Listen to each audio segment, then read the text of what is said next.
We are really happy to see you today at the second day of International Forum for Journalists, Russia, Africa, the way of friendship and cooperation. This is a small introduction for the day.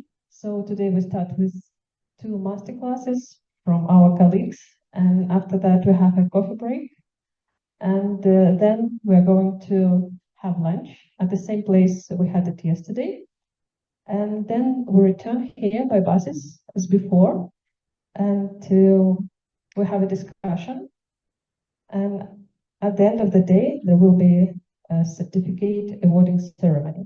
So you need to register for the second day of the forum so that to receive the certificate. And now I'm really honored to give the floor to our colleague, Victoria. I know that everyone is excited about the theme of your masterclass because it's really actual and something that is on the age today. So please welcome Victoria. Thank you very much, Marina. Indeed, it's a very interesting topic to discuss, and I will also ask some questions about your experience in using AI.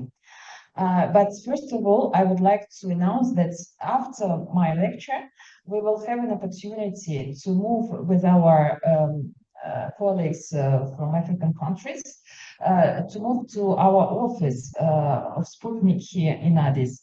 It is in the same building, so it will be a rather short trip, but there we will also propose you to comment on the topic of the events that we hold here, and also on the challenges facing journalists. So someone who wishes to comment and to give interviews, you're welcome. We will have time. So I'm here on behalf of Sputnik News Agency. This is a modern digital international news outlet and radio. As for radio, we use traditional FM frequencies for spreading news, for spreading our content analysis and interviews, as well as digital opportunities. As Sputnik broadcasts in more than 30 languages in key regions of the planet, we need to be speedy to give the information as fast as possible, to exchange exclusive news and multimedia content as fast as possible. And we have a correspondent net around the globe. We have war correspondents in zones of conflict, and all the information we get from them that they see by their own eyes. They get first-hand information from the ground. We need to treat this information, first of all, so that it will be of quality, and then release it very quickly. This is our challenge. And this is the principle of work of any news agency, as you know. And as we are mostly digital, we need to make constant progresses in terms of technical abilities. So Sputnik was born 11 years ago, and during all this time I was present there. We observe a fast digital transformation of global media landscape, where outlets must adopt constantly new practices to be competitive on the media markets. This process of digitalization sure was pushed and accelerated by the coronavirus pandemic, but also by the development of AI, artificial intelligence. And what we have now, a world where information spreads very, very quickly through numerous and multiple sources, which are not always reliable ones. People have access to lots of information, and this affects crucially their behavior. Users can listen to radio and at the same time scroll their social media accounts and react to breaking news and so on. They start to prefer short formats like news posts in social media, or digests, or short videos, or short audios and pictures. This allows them to save their time. They have now a possibility to download their favorite radio programs or return to it later, because radio is also affected by this digital transformation. Streaming platforms on the internet with such radio podcasts attracts more and more users. So I will show you soon our first video, but as for the ways of presenting information, you know that the world is also on the move, and in this field, new media come on the scene, and the imminent digitalization of the media landscape requires of a journalist new skills such as platform and format flexibility, understand to which person you talk to what message you want to send, which platform it is. If, for example, it is TikTok, it's probably a short 1 minute video that you will put on this social media. And if you switch to Telegram, be able to do a digest for the person who scrolls through and wants in 5 seconds to understand if your channel is worth following. Users want to receive news in an accessible way in terms of content, platforms, and speed. And here AI comes on the scene. You know, speaking about AI, we can often hear that it represents enormous risks for our future, for our jobs, even for our lives. But we forget that it creates as well a lot of opportunities. And media landscape is no longer conceivable without application of AI instruments. I will try to show you today how it can serve a journalist for being competitive and to respect at the same time the highest journalistic standards and fight against fake news. Let's see a brief presentation of our media where AI was used largely.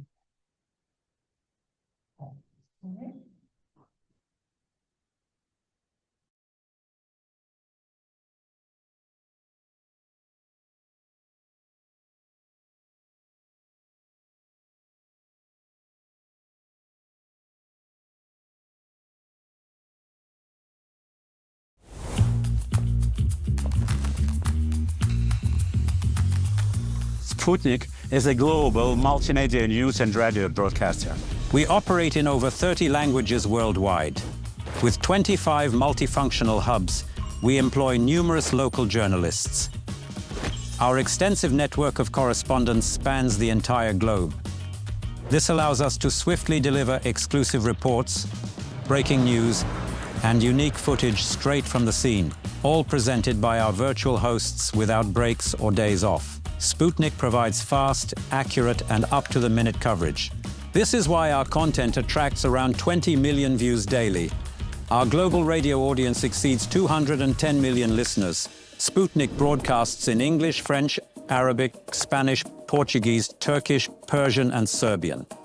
We are the only international media outlet active on Iranian radio. We have more followers on Weibo than all Western rivals combined. In Turkey, no other radio station offers as many original programs as Sputnik. In Serbia, Sputnik outshines all other news media in citations. Sputnik is the only Russian media outlet providing content in Amharic. Our radio programs reach audiences across Nigeria, Cameroon, Botswana, Zambia, Mali, Niger, and Guinea. Sputnik is a member of the African Broadcasting Union and a winner of its radio competition. As our voice is getting louder across the globe, we will continue telling the untold.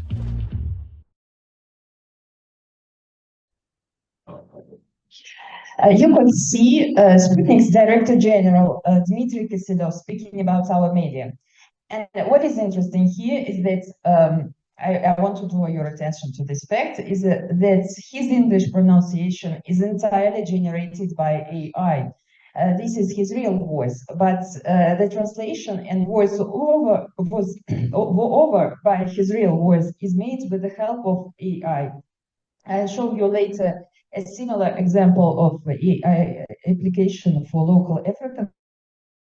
You can see what AI is capable for, and for us journalists of Sputnik, it's a big help because AI allows us translate quickly, provide the voiceover for radio and podcasts and so on. Sputnik currently, I remind you, works in French, English, and Amharic and Arabic on the African continent. And our local journalists and journalists from different editions, including Ethiopian ones, create their own radio programs, radio podcasts, which we broadcast on local radio stations in several countries. And as we pay a lot of attention to radio production, we use a lot also AI here. For example, how could it serve us? We can make AI read newscasts. We can also voice over the interviews that we take in different languages and translate them with the help of AI. We can transcribe our interviews and then put them on other platforms in a written form. It's all that in Africa, for example, you have also a rather big experience in using AI for radio, because in Nigeria recently one radio station was created especially for AI production, and this radio station is entirely based on AI, and uses widely voice cloning. I will quote the director of this radio, who said that with just a voice sample, we can clone it into our AI system, enabling AI agents to conduct interviews. And if there are here specialists of radio production, please, you can explain us what is your experience if you want. Are there someone who's interested in answering? Okay, we don't have radio specialists here, I see, but don't mind, because we use AI not only for radio production, but also for video and text production. How do we use it? I will show you, first of all, our experience. We have elaborated two interesting instruments. They are called chatbot, video chatbot, and text chatbot. It was created by our technical specialists at Sputnik, and this is what we advise you maybe in the future to use for your needs as journalists. And this is a very, very useful instrument. I will show you how it works.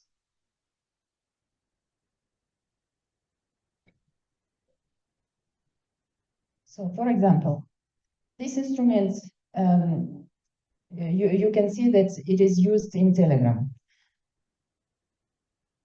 You give an order, for example, translate it, and in 1 second you have a translation. And I must say that this kind of translation is of a rather good quality. Sure, you need to read after the chatbot, but normally it's a rather perfect translation. So you can give different orders to these bots, and in 2 seconds you will have the answer. And this allows us to translate weekly news, to translate our quotes of our experts. You can also... The BRICS and Global South countries are challenging the international status quo by advocating for alternatives in global trade, stated South African political analyst Itumeleng Maketla this Friday, February 21st. Yes, so it allows also to give the voice to a message, as you have seen. Yeah, so you just put the text and you will have an audio. It's useful for radio production also. And as for video production, as I've explained, we have another bot, video chat bot. Sputnik also focuses a lot on visual content that we spread across different platforms. And what you can do with it, you can add subtitles with this spot. We can translate also these subtitles and put them quickly on a video. I will show you how it works also. So here you see just a video filmed by our correspondent. This is our exclusive interview with someone, with an official on the sidelines of a forum. Then we ask the bot to translate subtitles, to put them on the video.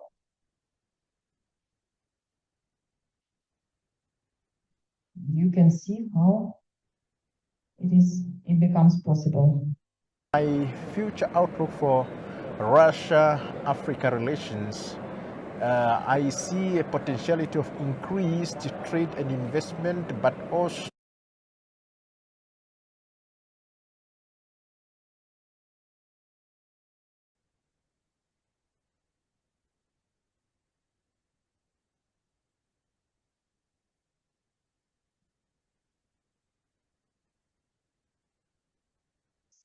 So let's see what we will have then. It's rather simple to work with. You just put your ideas or what you want him to do.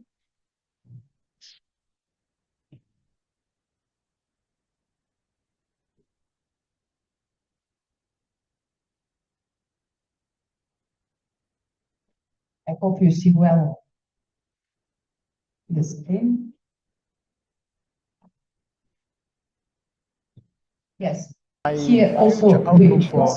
Russia-Africa relations, I see a potentiality of increased trade and investment, but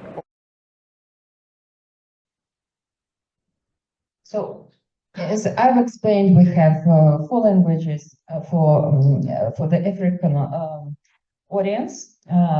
That's why when, for example, our French edition make an interview with a high official in French, we can very quickly translate this extract from the interview and to put our logo on it, and to put subtitles in English, in Amharic, or in Arabic.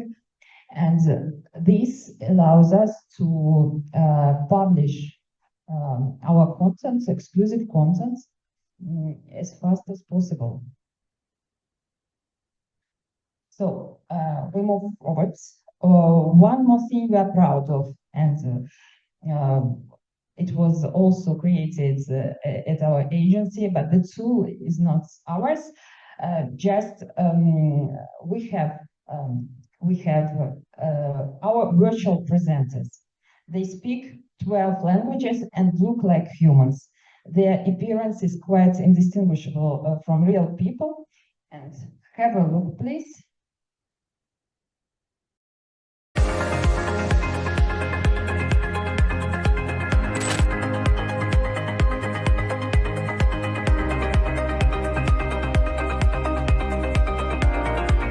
This is Joy, Sputnik Africa's virtual presenter. Ici Anna, présentatrice virtuelle de Sputnik Afrique. نهاركم سعيد. معكم مايا. Olá, meu nome é Zuza e eu sou a apresentadora virtual da Sputnik Brasil. 大家好，我叫妮卡，我是俄罗斯卫星通讯社的人工智能主持人。 Dünyanın tek doğal uydusu olan Ay'a yolculukta 11 ülke Ay'a gitti. Hola, soy Tania Sputnikova y hoy les traigo un nuevo análisis de la geopolítica mundial.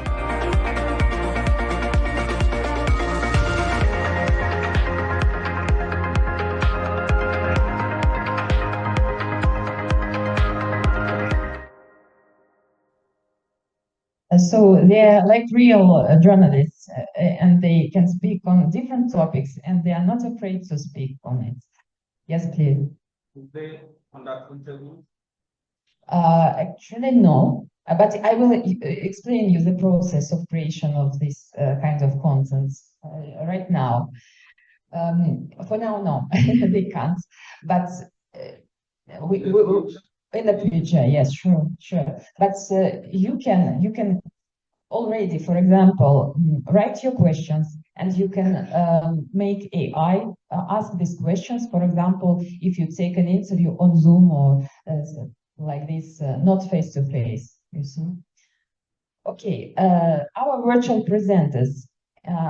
One of them spoke Turkish at the end, and what is worth mentioning here is that this is the avatar of a real journalist working for Sputnik Turkey. So she was filmed once, and then AI kept her appearance and her voice to provide a virtual host with. And now we don't need her to pronounce what we want. Yeah. The advantages of such kind of tool, virtual presenter, you see that it accelerates enormously the rhythm of work. It requires less efforts from journalists. You don't need a real journalist in the studio. You don't even need a studio.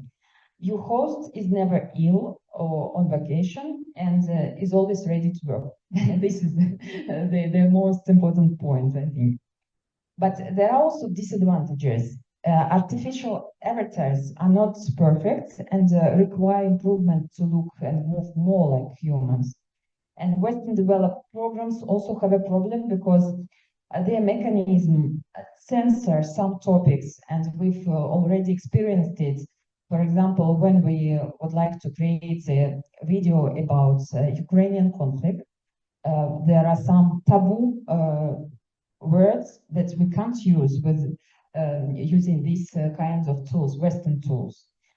This is a problem, yes, that we need to solve also, maybe with creating of our own instruments like this. And one more disadvantage is that these kinds of virtual presenters enter in a competition with real journalists and on TV and radio. But as for me, I don't think it's a big problem, because behind this virtual presenter, there is a big job of a journalistic team, because you need to make a research, first of all, then you need to take interviews, then you need to take pictures, and I will show you later another video and explain how our team works with it. It is certain that we cannot ignore this new artificial reality, and we need to adapt to it and to take advantage of it, to be speedy and at the same time to produce quality content, to publish information quicker than others, and to tell the untold before it was untold by mainstream media. This is what we try to do at Sputnik, and I'd like you to show one of the videos generated by AI with the help of this virtual presenter. It was dedicated to the arrival of ministers of foreign affairs of Sahel states in Moscow. This is Joy, Sputnik Africa's virtual presenter. In early April, a meeting between Russia and the AES was held in Moscow for the first time. Russian Foreign Minister Sergei Lavrov hosted his Malian, Burkinabe, and Nigerian counterparts for talks in a format that has been unprecedented until now and will now become a regular occurrence. It was a historic event, marking a turning point, noted Nigerian Foreign Minister Bekeri Songare. On this occasion, the brand new flag of the Alliance of Sahel States made its first appearance outside the region. One of the central topics of the meeting was military rapprochement in support of the fight against terrorism in the Sahel. Russia expressed its readiness to assist the AES in forming a joint armed force, providing consultations, weapons, and instructors. The Sahel-Saharan region is currently experiencing terrorist attacks. It was highlighted that the causes of these problems are largely rooted in the colonial past. For example, as we all know from history, borders were drawn in Africa at the behest of the metropolises, without consulting the people living in those territories. These borders literally separated different peoples and ethnic groups, creating separate states.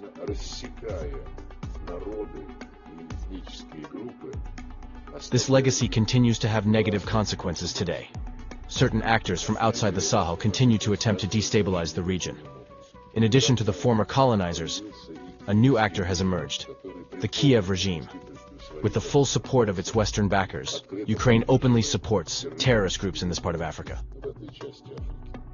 This position is widely supported by his Malian counterpart, Abdoulaye Diop.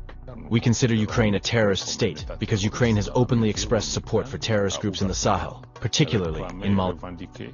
Ukraine must be able to assume its responsibilities and be treated by African peoples as a troublemaker in our region, an irresponsible actor who creates insecurity in our regions. In an exclusive interview with Sputnik Africa following the Russia-AES meeting, the head of Burkinabe diplomacy also condemned Ukraine's support for terrorism, which is grieving the Sahel.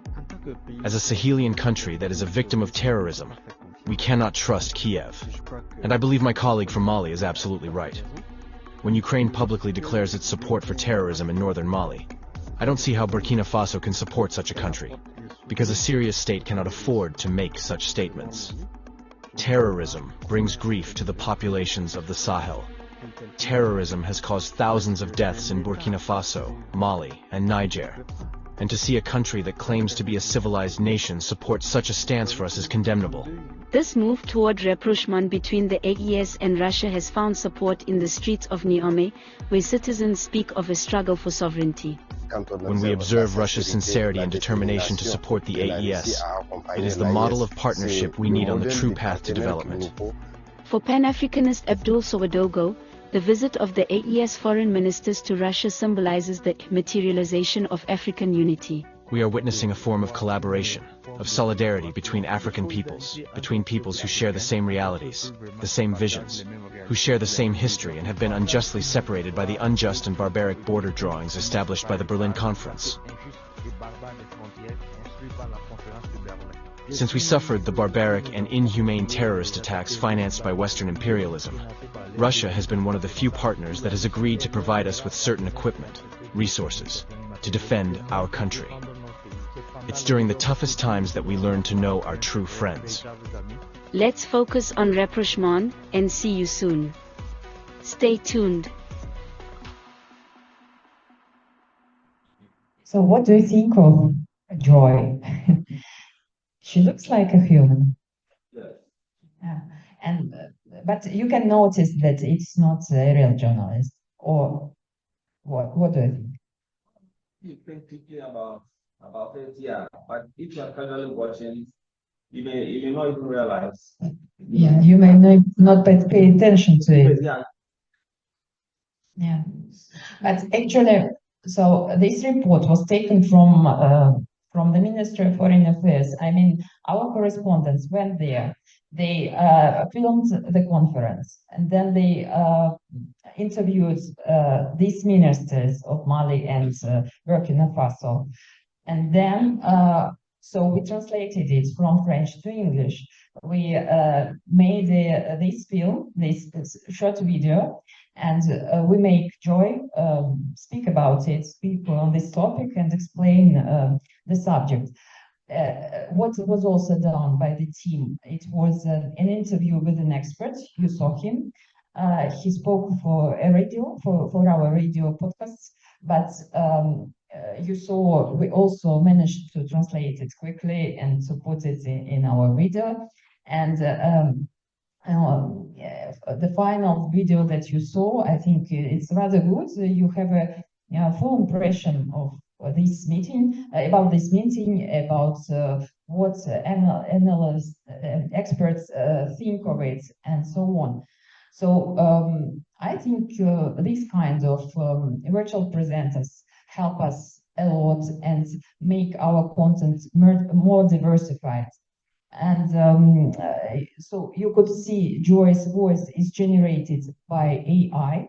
Her appearance look also. Subtitles also generated and created with the help of AI. What is authentic and exclusive here are the images, interviews, the video was made of. So the essential parts here is authentic, while the form is artificial. But it isn't noticeable and definitely doesn't harm the quality of the information provided. The script is, of course, written by a journalist who conducts research, who analyzes the facts. As I've explained also, we made interviews with experts and ministers, and we attended this event to capture images and to film all this stuff. So the development of AI and its all-round application also expose us journalists to some risks. During different conferences dedicated to AI, many Western colleagues and journalists speak about these risks. They exist, but I think we don't need to focus only on the risks. On one hand, it makes the verification of a video or audio authenticity more laborious and time-consuming. AI can end up in the hands of scammers. It can contribute to production of fake news and can be used to discredit people, ideas, and so on. Therefore, the massive use of AI worldwide creates this kind of problem and should be accompanied with regulation of this field at the state and even international level. But regulation shouldn't be reduced to censorship, and as it's often the case with Western tools. Otherwise, it will serve to silence unwelcome voices and topics and spread propaganda. There is one more challenge for AI software makers to take up. This is to insert all local languages in their tools. This is a problem for the African continent. Now, only the most popular African languages, local languages, I mean, are represented in such kind of instruments, and this is to be improved, certainly. Nevertheless, it's impressive when in less than 1 minute you can make your expert speak local African languages, even if he doesn't speak it in reality. Let's see the Russian Minister Lavrov speak by his own voice all the accessible in AI instruments African languages for now.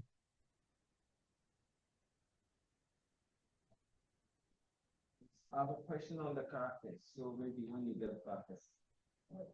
Okay.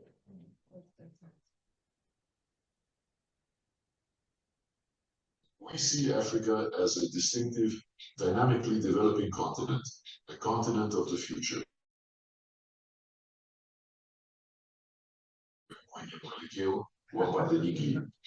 Zodat hij een onafhankelijke stem van Afrikanen in die internationale arena gehoord en in acht genomen wordt. Doorwana together ke bukata suna cikin wuri.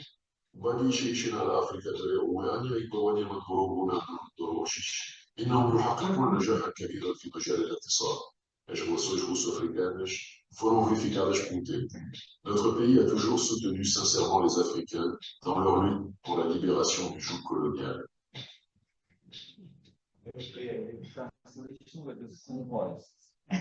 So tell me, Swahili was perfect? Amharic also? Again? Okay. Let's see if the quality of the translation is good. Tell me, please, because I'm not, I don't speak all these languages.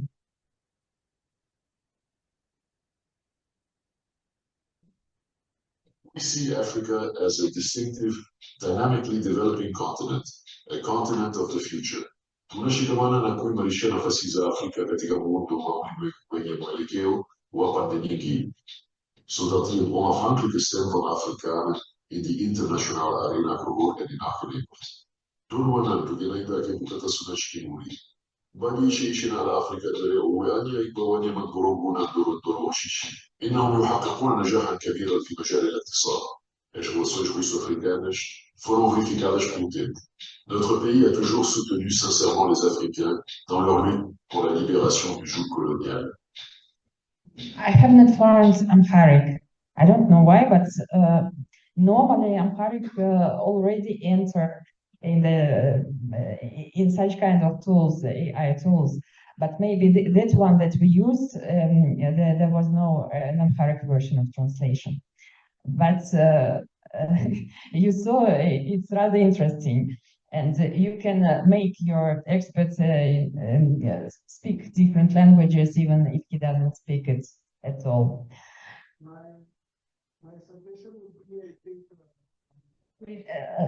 Wait a minute, please. We will give you a mic.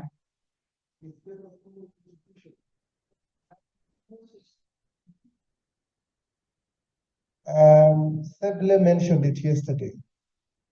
It's important for it to go through a second eye, a human eye. Yeah. Because on the part of Swahili, my brother from Tanzania will tell you that it doesn't really capture.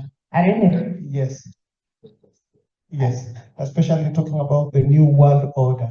You speak about the style, or there was a mistake? Yes. In the translation. No context. Okay. I don't get what you're saying. Okay. What you say. Yes, it's not perfect. Sure, you can't. That's why you can't work without real journalists. They must see after AI if everything is okay with the translation, with the voiceover, and so on. But you see that it allows to save time. It allows to diversify content, to put this content in different languages.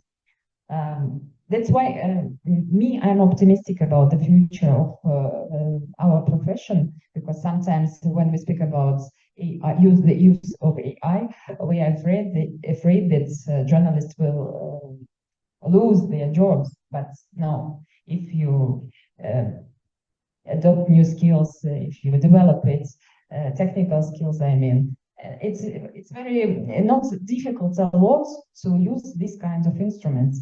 You just need to be interested in, and that's all. So we'll continue. Maybe if you have other questions, yes, we will. Yeah, please take a mic. Thank you. Two questions. One on the translation or making your guests speak a language that you want. Okay. Can that tool also be used in, say, you are in a situation where the audio is not of good quality? Can it be used in, boosting the quality of the audio you've recorded from the field? Maybe from a construction site? Yes. The instruments, the programs that we use, for example, Samplitude for radio, I think that you also use it, because here in our office we use it a lot. Your radio stations, I think, are also have also such kind of programs. They allow to make the quality of an audio better. And this kind of program is also create. It's a product of AI. That's why, yes. And I think since so this kind of programs is used since years already. Okay. For my second question, if you can bring Joy back. I want to see Joy. Sorry? Joy. Joy. Yeah. Okay. You want to see it again? Yes. Don't play. Just photo is fine.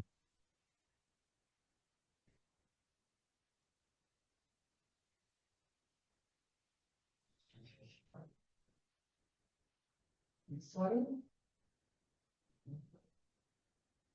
Yeah.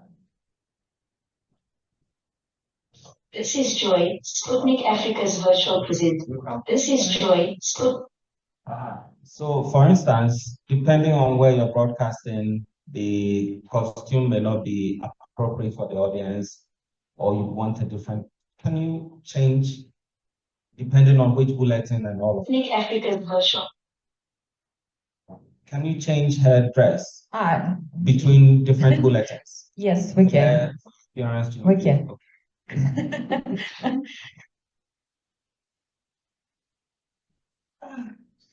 You mean for Muslim countries, it's not good? Yeah, I want to put this on air. I'll try to have with some sleeves. Yeah, so my audience will not accept this one. Yes, you can repeat, please. Yes, because no, I was saying that my audience will not accept the sleeveless. So I'd like to give her sleeves. Okay. And I want to also change. If I do a bulletin, say at this hour, the next hour, I want her to appear differently. The hour after that, another dress. Thank you very much for your remark. We will change her dress. Sure.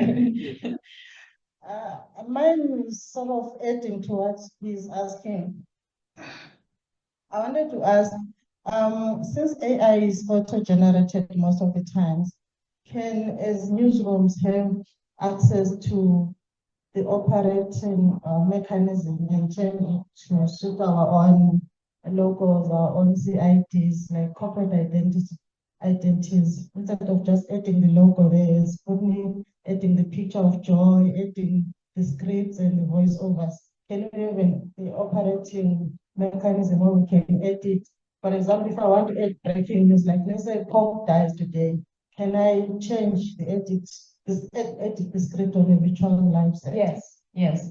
I have shown you our chatbots that we use, and here you can definitely put remarks, put editing, and so on. So there is no problem here.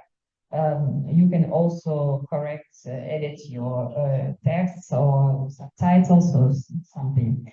And there is one more question of deep fakes that we've not spoken about it today.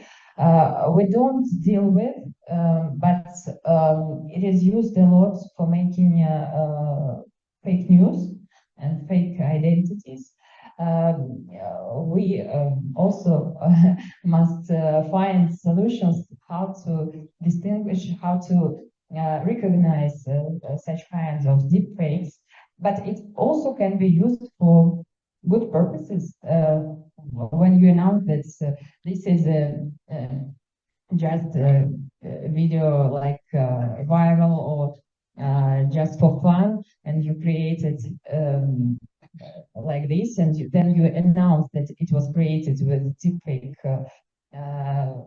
options, so there is no problem. But the problem of fakes it emerges with the arrival of AI a lot. I don't know if you have questions, and we can continue. My last question. This one is more like a contribution, not a question. I see AI, I know, is still a developing mechanism. It's work in progress, especially in the African countries. You can see it can hardly translate accurately most African languages. So I just wanted to implore maybe my African colleagues to look out for innovative and transformation IT opportunities, maybe with the AI organizations, to contribute towards developing a working mechanism for African languages. Unless if you know those opportunities, maybe you can share with our African colleagues. And we meet this problem of translation of local languages when we, for example, produce content in Amharic. My colleagues, Ethiopian colleagues, say that these translation boards are not perfect, and they need to edit a lot. And this is the problem with all local languages, I think, all over the world. But AI tools are developed, and I think soon, even if you will launch this kind of initiative on the international level, it will help, sure. I have some contribution on that. We have 2 more questions. Yes, I've been using ChatGPT for editing purposes. At the start, ChatGPT was not working the way I wanted it. Over time, it understood me, so the tools can actually learn the way you work. And over time, if you use that tool for quite some time, They tend to learn how you do your things, how you want your things done. I mean, if they make mistakes, tell them, this is wrong. I want it this way.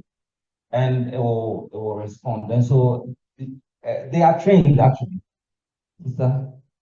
They are trained, so you can train them. Yeah.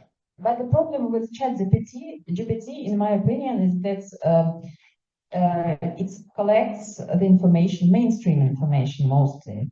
That's why you can't find an objective picture of something that you want to be shown to you by this ChatGPT. That's why you need to pay attention to it and maybe to search and look for information yourself in alternative sources also to compare it. You see, we have this experience. We've noted that it's not really the the picture that we wanted to have. Good morning, everyone. Good morning. Yes, I'm very happy to see your presentation because, like an owner of TV, they give me many ideas, and it is very difficult, and it is the reality who many journalists will not accept. So, with virtual presenter, it will be very difficult to save the job of the people. It's very difficult because look, my TV employs 45 people. I have more than around 15 journalists. See, if I can make content with artificial intelligence, maybe I will need next time 5 journalists only. 5 journalists and technical team. So what I want to say is maybe I can speak in French. So each technology brings consequence. You know, artificial intelligence take power when COVID came because many people don't have possibility to go to the job. So many people use Zoom, Google Meet, etc., etc. So what I have to tell the journalists today is, for example, my journalist, I say, today journalist is not only somebody who comes to the TV and speak. No. If your job is only speak, know that next 2 years you will not have a job because we will use artificial intelligence. Artificial intelligence is not sick, is not need salary. They need salary in the beginning because you have to make maintenance, you have to pay somebody who do that. But after, you don't need. You need in one TV, the TV who employ 5 journalists with an artificial intelligence, next time you will need only 2 or 3. How I can say, you cannot work without journalists, no. Then you will not need the same total journalists you was have before. So, but here, I don't really agree with you, but yes, let me finish. Here, everybody knows that this is artificial intelligence. Everybody, even my grandmother in village, know that this is not human. But now it is not more important. For example, if I want to make an interview for you, I will not send artificial intelligence. I will send somebody, a human.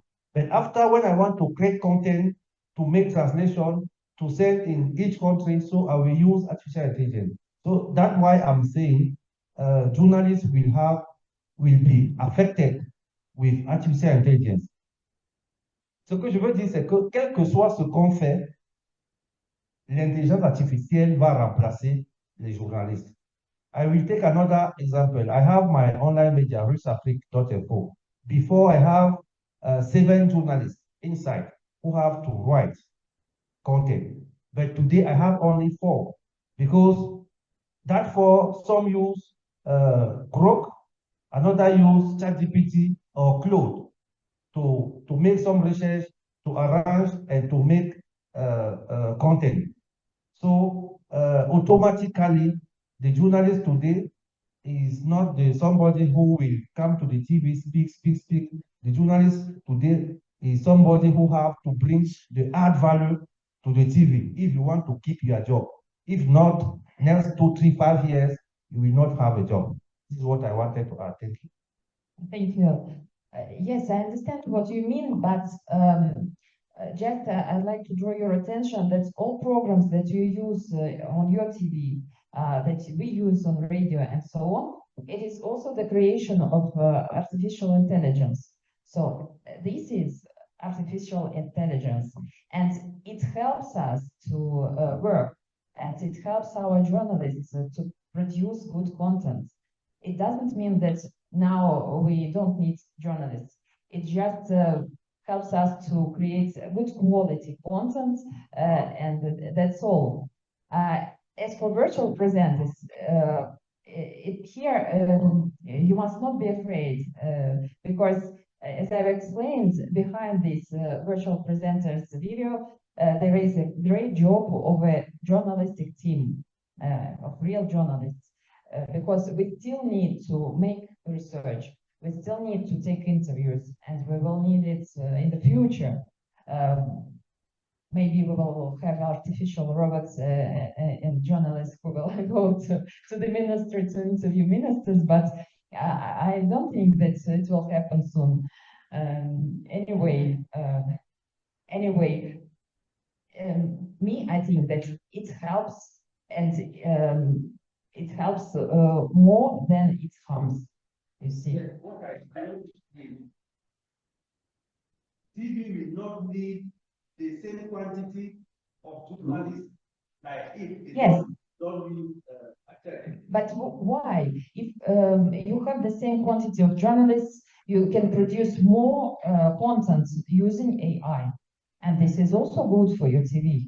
If you diversify your use same quantity of journalists or same quantity of artificial intelligence, if you make si vous faites le rapport, vous allez constater que vous, le chef d'entreprise, vous allez dépenser plus qu'il n'en fait. Ce que je veux expliquer, c'est que dans une chaîne de télévision, s'il fallait 20 journalistes, désormais on va utiliser 10 qui vont s'occuper de l'intelligence artificielle et 10 vont rentrer au quartier. Donc ce que je dis, c'est que les 10 qui restent doivent être capables de manipuler ces outils. Parce que je ne peux pas avoir des outils me permettant de faire des recherches et avoir employé même plus de personnes. Parce que ça demande beaucoup d'argent, ça demande beaucoup de ressources. Et si les acteurs ne sont pas les mêmes, on sera fait dépenser beaucoup d'argent pour rien. But we always need to improve our skills as journalists. It's a new reality, and we must adopt our behavior to it, professional behavior. And if we have new skills, we can be competitive, and we will be always our TV or radio will need that. This is my point of view. What do you think? Hello. Good morning. Good morning. Je pense que M. le lecteur va m'aider à traduire. Juste une question. Alors, tout à l'heure, nous avons suivi le ministre des Affaires étrangères russe qui dit dans son intervention que nous soutenons les pays africains dans leur combat ou lutte contre le jeu colonial. Ma question, dans quel contexte il a mis? Dans quel contexte il avance une telle approche, une telle vision russe? Deuxième question, et qu'est-ce que la Russie détient comme moyen, comme politique, où fera-t-elle pour réussir ses paris?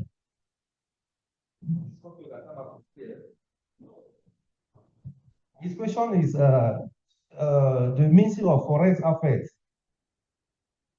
say they put many they support Africa. They support Africa. Russia support Africa to remove them to the yoke of imperialism. Colonialism. Colonialism, yes. This is his first question. And he asked is what the context, yes, of his speech. Yeah. And the second question, there was a second question also.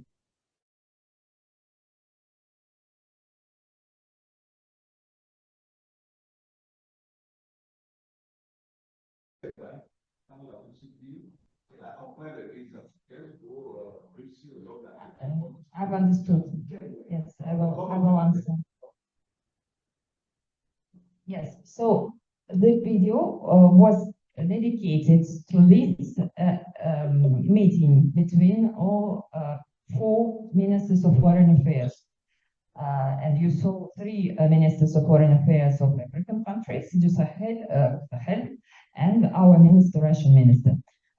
This meeting was also dedicated to the question of fight against terrorism. And this is why I think Mr. Lavrov spoke about le jour colonial, comme vous dites, because we know that terrorism also in Sahel is due to some efforts of some ancient colonizers, you know. Tell me if I'm not right, because there was a presence of some countries, some powers, Western powers there. And during dozens of years, this presence didn't really contribute to the fight. You may not be, maybe, you may not agree with me, but this is the context of this meeting. And at the end, there was at the conclusion of the meeting, they decided to help each other, and Russia said that it will provide military aid and military equipment to fight against terrorism there. This is the context, and this is the answer, I think. But if we take other countries, our cooperation with African countries is very different. There are humanitarian projects as well as military help and so on. You know better than me, maybe. If I can add something about you just said, is I think when Minister of Foreign Affairs say something like this, the context you say is, you see, it was with Ministry of Foreign Affairs of Burkina Faso, Niger, and Mali. The context is very special, and you know that in that country now, that president can say from today, France 24 cannot show the picture here in our country. For example, in another country, they cannot say that because that president don't have the full support of Russia. Russia today is, I can say 50-15, for example. So I can help you to protect your territory. You can see in Burkina Faso, every day, I think that in my experience that if Burkina Faso don't have support of Russia, means President Ibrahim Traoré already died. Same thing for Mali, same thing for Niger. So I think it is that context he said we put many things to support Africa to take their power, to take their territory, and I think it's the good thing. Everybody see that today. The same thing in Central African Republic. Remember that since 1996, Central Republic have the small peace. But before 1996, before Touadéra, no peace in Central African Republic. It is because Russia military is there. French military cannot do the same thing they do before. The terrorists cannot come every time like they come before. And I think this is the context, I think. Yes, also, sure. There were many topics that were discussed during this meeting. But as you know, the main problem for the Sahel region is terrorism. This is why there was a big decision on the help in this field. Yeah. If you have other questions. Yes, I will come again about artificial intelligence. Okay. So it's the same thing like camera today and phone. You know, many TV today, most of them use phone to create content. Most of TV in Africa. We too. So means that many cameramen lost his job. Yes, because even like this, I think I can imagine that Our picture is everywhere. Why they lost the job? Only using the phone. If they can just use their phones instead of cameras, why did they use? Many people use phone today. So many cameraman lost his job, and cameraman manufacturing lost many markets. They lost money because with phone today you can do everything. That's why I told you before that with artificial intelligence, if journalists don't have the add value for his job, automatically he will lose his job. Because if I have my TV, I cannot tell you to come every time to speak without add value. No. I will take you because you have add value, because you speak English, you speak Russia, you speak Chinese, you speak Arabic. You know, in Africa, I'm president of African Organization of Russophone. And in the beginning, if you go to Google, France will can't say, I want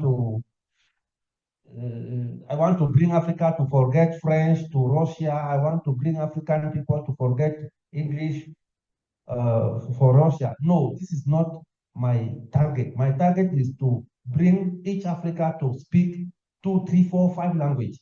Imagine if I can speak 4 languages. I have powerful more than Russia who speak only Russia. If I can speak Russia, English, French, Arabic, I have big powerful. So today, if you are a journalist who can only speak, you can only speak French, be careful, you will lose your job. But we will take you because you speak French, you speak Arabic, you speak English, maybe you speak Swahili. So you represent 4 journalists. And if we add artificial intelligence on you, you can make many, many good things. That's why I say now it's very difficult. It's a reality the journalists can accept, and they have to increase his competence to bring add value where they work. You know that there are very good AI programs that allow you to learn languages. You can also with your team of journalists use these kinds of programs, and it will improve their skills in languages, for example. So I think there is a double. This is not really a problem. Because we, as specialists, we need also good journalists. If journalists don't want to improve their skills, to develop their competencies, why do we need to keep them in our CV?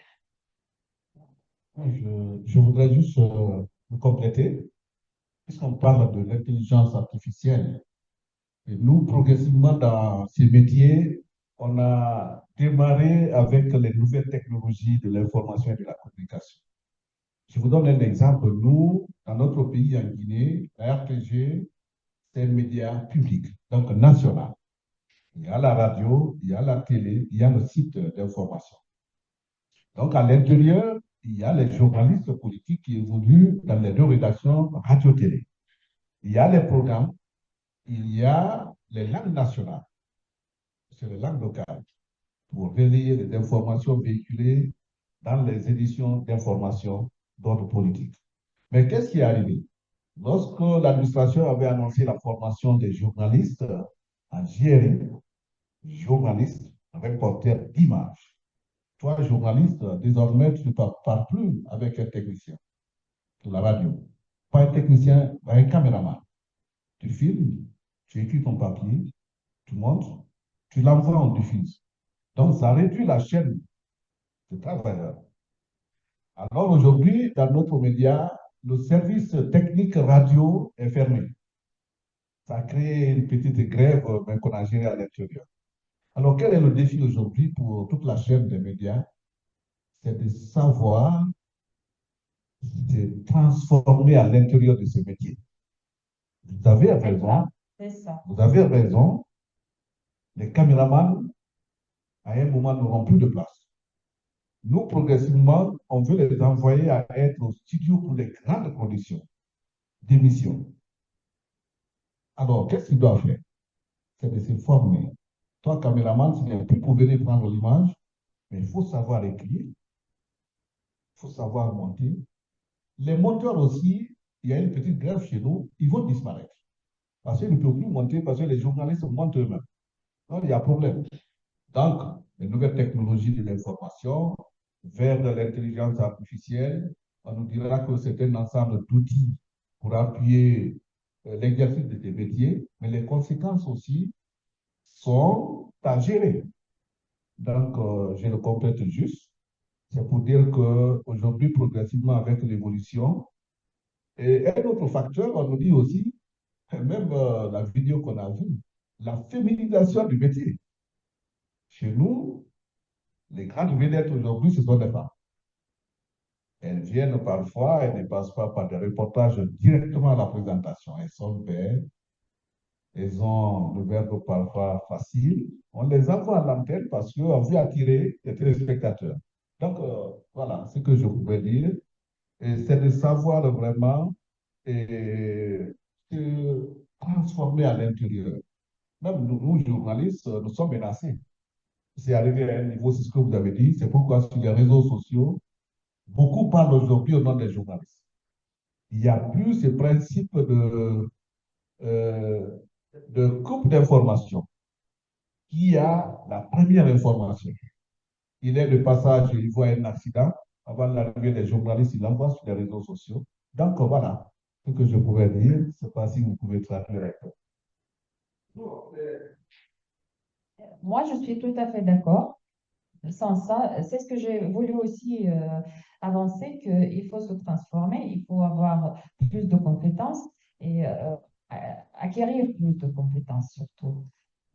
Mais c'est bien aussi pour un professionnel de se développer. Donc, il n'y a pas de problème. Si on est paresseux, c'est une autre question, mais quand même, pour être un bon spécialiste, il faut se développer, il ne faut pas être paresseux.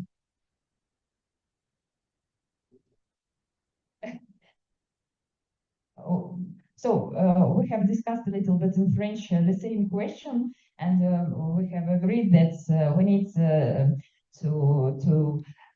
proceed to personal transformation, professional transformation to be competitive.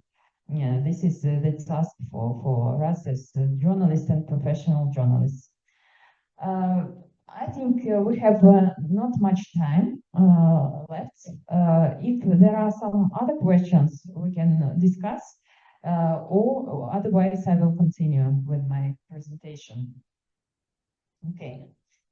So we have spoken about fake news, and with the arrival of AI, fake news have become one of the most difficult challenges to tackle. AI can contribute to making fake news, as you know. However, it also its production is not perfect yet, and you can rather easily distinguish for now fakes from real information if you pay enough attention to details. On images, you can notice, for example, 6 fingers and not 5 when it comes to a human appearance, to a human hand. Landscape pictures look often like unreal ones. Anyway, you should always make a research to see if such kind of images can be found on the net or not, to verify if there was such event or not. We also verify often words when we get interviews from experts. We had a bad experience when we got a comment on a crucial event from an expert, and we've noticed that it was generated, his answers were generated with the help of AI. It's not very good, I think, from our professional points of view. And how we distinguished it from real answers. We asked after if he used AI and translator AI tools to make his responses. He said yes, and how we noticed it. For example, in the beginning of answers, the main phrase from the question was kept, and it was repeated. The answers, on one hand, were perfectly phrased, but at the same time were not detailed, and were rather vague. So he spoke about nothing. And however, there are other methods to combat this kind of problem. For example, checking the metadata of images and videos. We also must conduct simple yet in-depth research on the internet, including image research and verifying information from reliable sources. Fake news isn't just about deliberately distorted information. It's also about information being swept under the rug and not being mentioned. This is often a problem with mainstream media today. They use to show only one side of the problem. This is why newcomers in journalism at Sputnik are taught to go to the primary source. And when something happens in Africa, for example, we consult local official media rather than mainstream Western agencies. For example, news about coups are often spread on social media, and as soon as it appears, we verify it by contacting our sources on the ground in these countries and consulting pages of local officials and state media pages. In most cases, the information that appears on social media and circulated by highly followed pages turns out to be false. The media today face serious challenges, and to take up them, a journalist needs creativity and an innovative approach. He needs also to improve his technical skills and knowledges, and he must be speedy and at the same time do a high quality product produce. I'd like to return, this is to summarize a little bit our discussion also. And now I'd like to return to the mission of Sputnik, especially in Africa.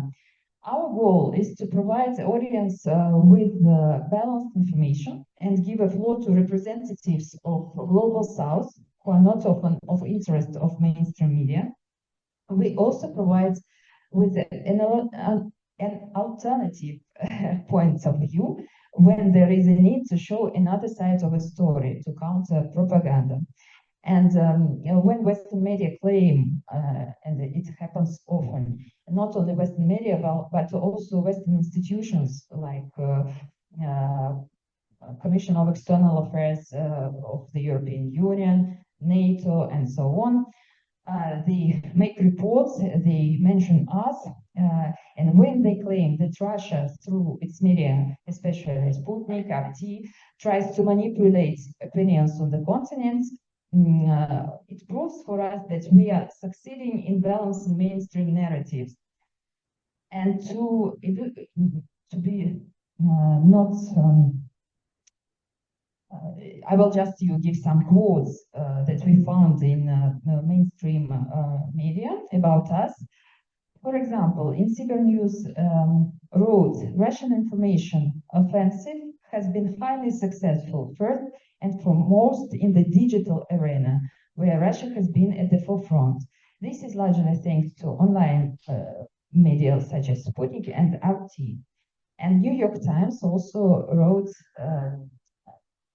something about us, Sputnik and RT. This is Moscow's way to expand across Africa. At the same time, the reach of Western news outlets has been dwindling on some parts of the continent. And the most interesting one, it was written by RTBF, Sputnik's effort for the African audience create more powerful influence than what Wagner can achieve. So we are proud of it. And they appreciate a lot our job. And another proof that Sputnik's voice is appreciated in Africa is Western sanctions against us, yet we are supported on the continent despite this, and often at the highest level. To illustrate it, I'd like you to show the last video. Hello, Sputnik Africa! Sputnik Africa, we congratulate you guys for holding the fort. Vous savez que Sputnik aujourd'hui jouit d'une crédibilité à nulle autre pareille. They will try to isolate, to gag you, but I think you must stay the course. Ce sont des suspensions qui ont été faites au mépris de toutes les règles, même les plus élémentaires en matière de liberté d'expression. Le monde doit accepter la diversité des opinions. Agencies like yours should continue to project this image of Russia so that the world will know that it's not the Russia that we hear from the Western media. Sputnik's presence in Addis Ababa will definitely be a plus. Donc on a besoin de Sputnik, oui, pour travailler ensemble. Vous avez beaucoup à nous apporter parce que vous avez une expertise. What could you wish to our agency, Sputnik? Success. Your energies and your voices will be heard, and when it gets to be heard, the world will reverberate with joy. Could you perhaps send a message to our viewers and listeners out there? So, to summarize it all, we think that we need, as media, Russian and African media, we need to not to let the colonization of the global media landscape in Africa by huge mainstream outlets. And media of Global South should be more active, should unite their efforts and be more competitive. And for being competitive, we need to harness AI that gives lots of opportunities in terms of providing with quality and rapidly published information. That's why I think that our content can serve you, African media, a lot. And we should discuss, and we will discuss, I think, in the afternoon, how do you see this cooperation? How do you see our presence in Africa so that we could be more visible or in Africa, or in your countries? Let's think about it, and we return to this question in the afternoon. Thank you very much for your attention. I hope that you liked videos. So now we have a 5-minute break, and then we go to Sputnik. Am I right? Yes. And when we return from Sputnik, we will have a coffee break. Yes, I think that as our office is not very large, we could invite our partners from colleagues from African countries who came here to Addis, to there, and maybe someone of you would like to give an interview to our journalist there in a studio for our radio program. Now we have a break in hours 3. And we will return with the lecture of Anna Fominau. Join us at 12:30.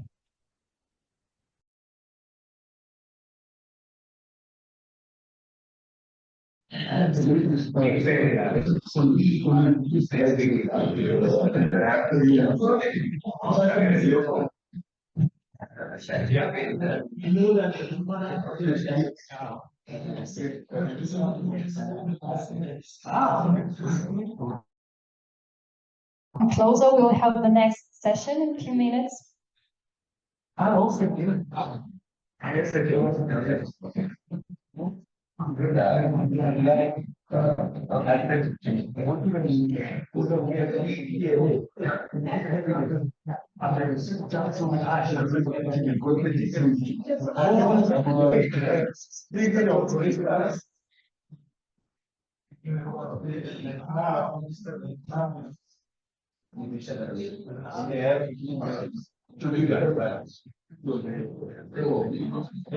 So maybe we shall start, and we kindly ask you after this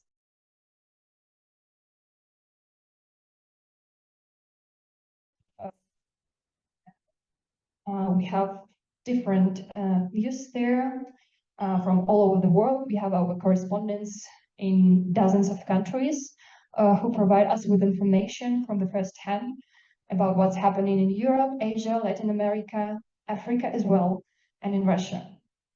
And now I will speak about access and information, credibility, and debunking fake news. We know that this problem is really very urgent. It's not urgent nowadays. It was urgent like 100 years ago. And Russian TASS news agency was founded in 1804. It was founded when the Russian-Japanese War was underway, and Russian TASS news agency was founded for debunking fake news about this war.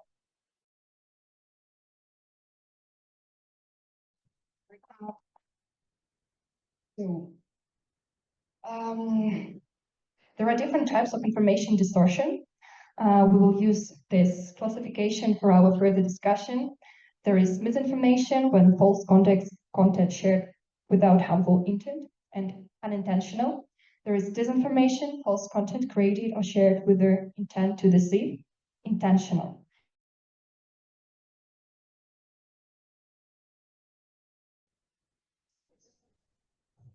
Yeah, I don't know if it's disinformation also, but I can give an example. On 2021, I think, during COVID outbreak, we had this issue in our media that we posted a video of the then president, the late 51st president of Tanzania, John Magufuli. He was in the market, and he was with in the market in the so many people are there, so he was buying fish and so and then we face a ban for that because it was COVID, and it was like we were encouraging people to go in those populated area to go to Kenya. So and they say that this is not new information. Of course, the video was not current. It was like it was taken like 3 months before that one, and so I don't know. We can put that. It was not a relevant information, but that and of course it brought problem to us in the media. But most of other also, I don't know if I can make it. I can make them fake or disinformation. You can use a picture that is not for a certain or for a certain respective issue. It may be a picture for taken maybe in another event. You using this event, then you are like not given the real information that we face so many challenges that, but other issues on AI pictures. Yeah, in Tanzania, for instance, we have this image like if people see AI issue, like if it's a video or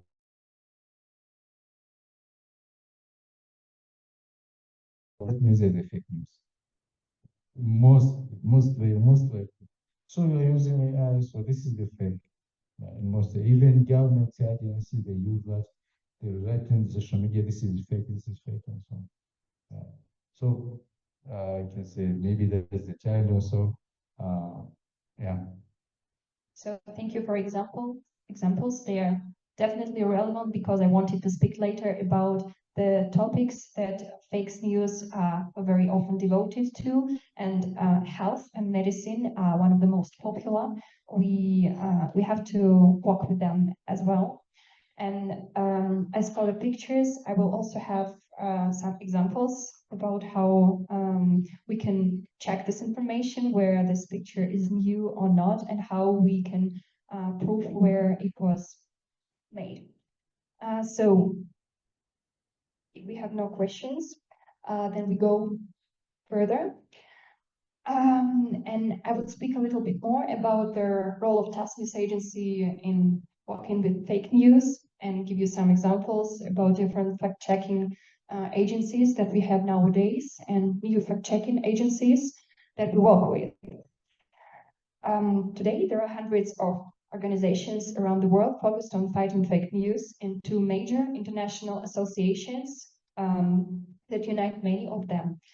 These are the European Fact-Checking Standards Network, established in 2022, and the American-based International Fact-Checking Network, the IFCN.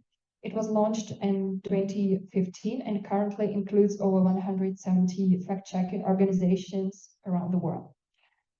However, as the experience of these networks shows, Western fact-checking networks often have little in common with genuine fact verification. How do these organizations operate? They select specific topics in order to confirm information that serves the interests of their entities funding the fact checkers, transnational IT companies, for example. Alternatively, they discredit information that runs counter to those interests. The label assigned to a publication, whether it's false or true, directly affects its visibility on social media, its targeting, and ultimately their advertising revenue of media outlet. Outlets labeled as false lose traffic, income, and are effectively pushed out of the market. The real goal of these pseudo fact checkers is to erode public trust in media that are unfriendly or undesirable and channel audiences toward approved sources.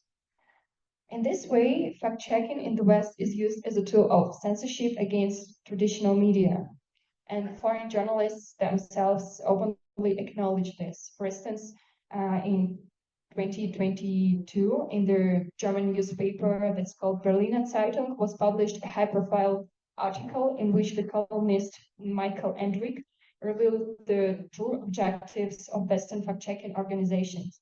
And he concluded that their main function is to ensure public statements align with the interests of their funders. The extent to which American fact-checkers depend on their sponsors is clearly demonstrated by their practices of their IFCN. In the United States, this body grants accreditation to national fact-checkers. It determines who gets the money, who gets to review media publications and receive funding from global social media owners. Only those organizations that evaluate content in line with their funders' expectations are given licenses and financial support. Meanwhile, media outlets and journalists who remain committed to professional standards are pushed out of information space. In recent years, Western fact-checking organizations have become instruments in this hybrid war against Russia. Maybe you noticed this yourselves when you were reading those Western publications about Africa and communications about Africa, between Africa and Russia. And many of these fact-checking organizations are concentrated near Russia's border in the countries of the former Soviet Union.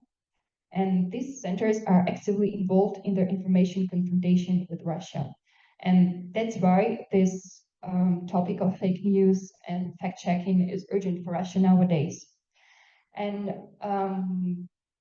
there are a few media outlets that decided to fight against this fake news, against this foreign influence.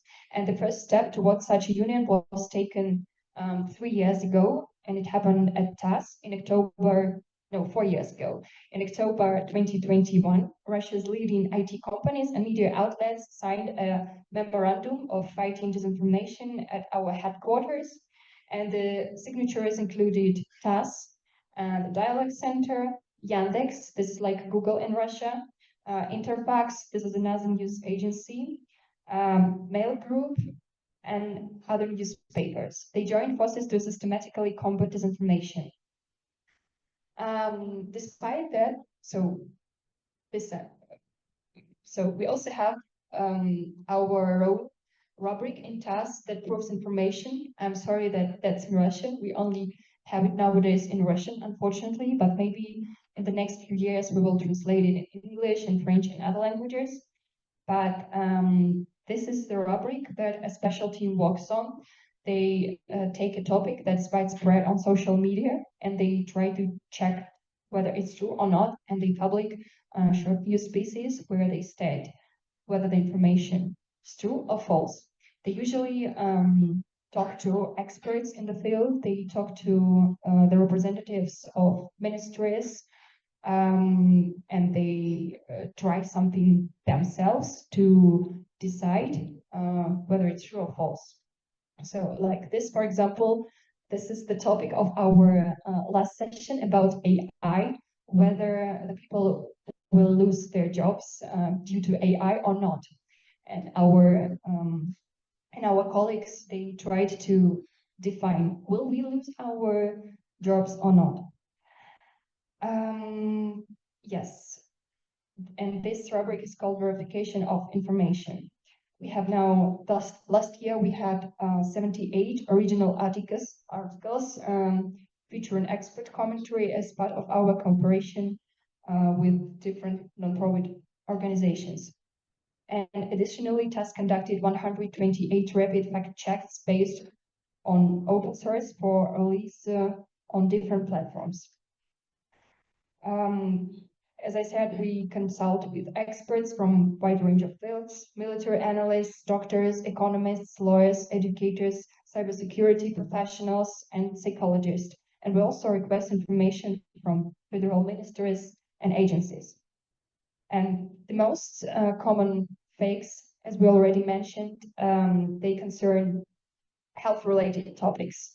Rumors about deadly epidemics, both domestic and global, regularly surface online. We also speak about digitalization. The example is here.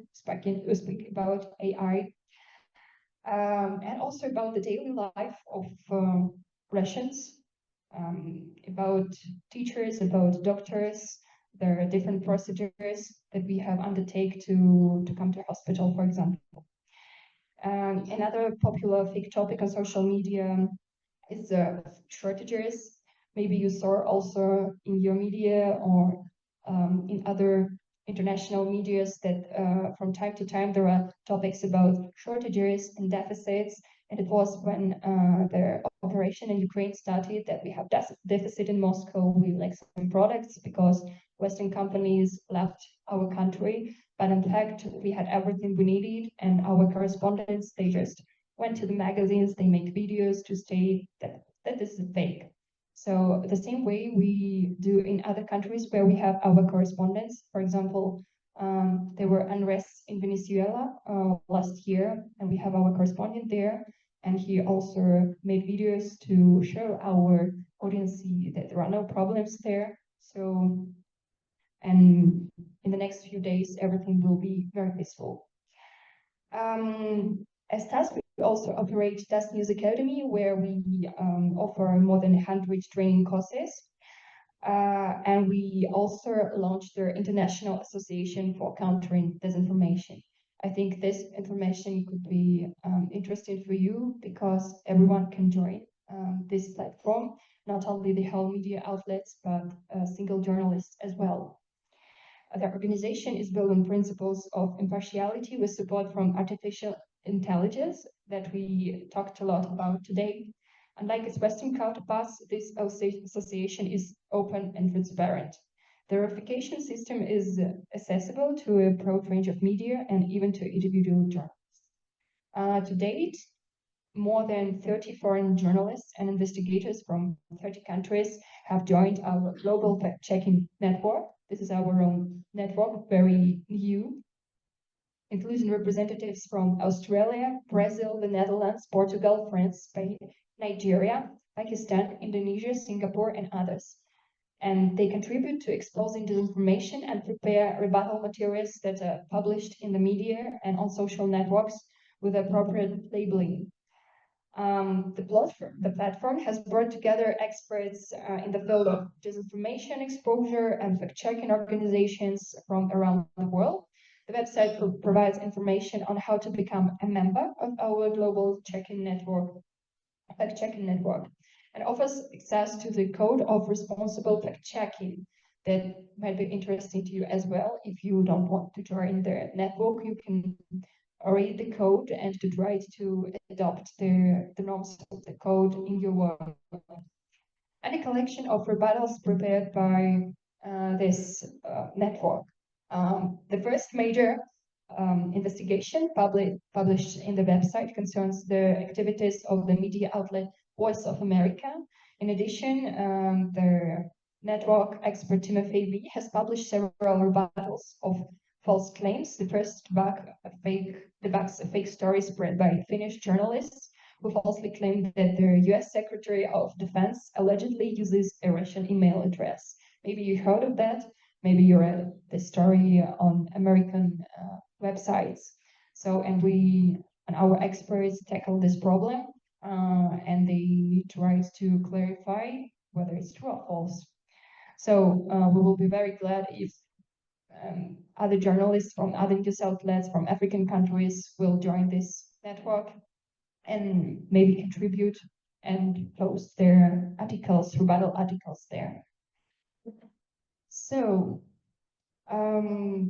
mentioned that social media can be a very dangerous source of disinformation.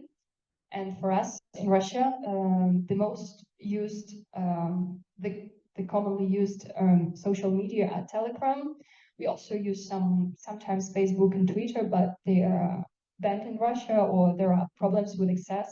And it's interesting to know which social media do you use and whether you can trust their posts on the social media, or they often offer fake news and disinformation. How does it work in your countries?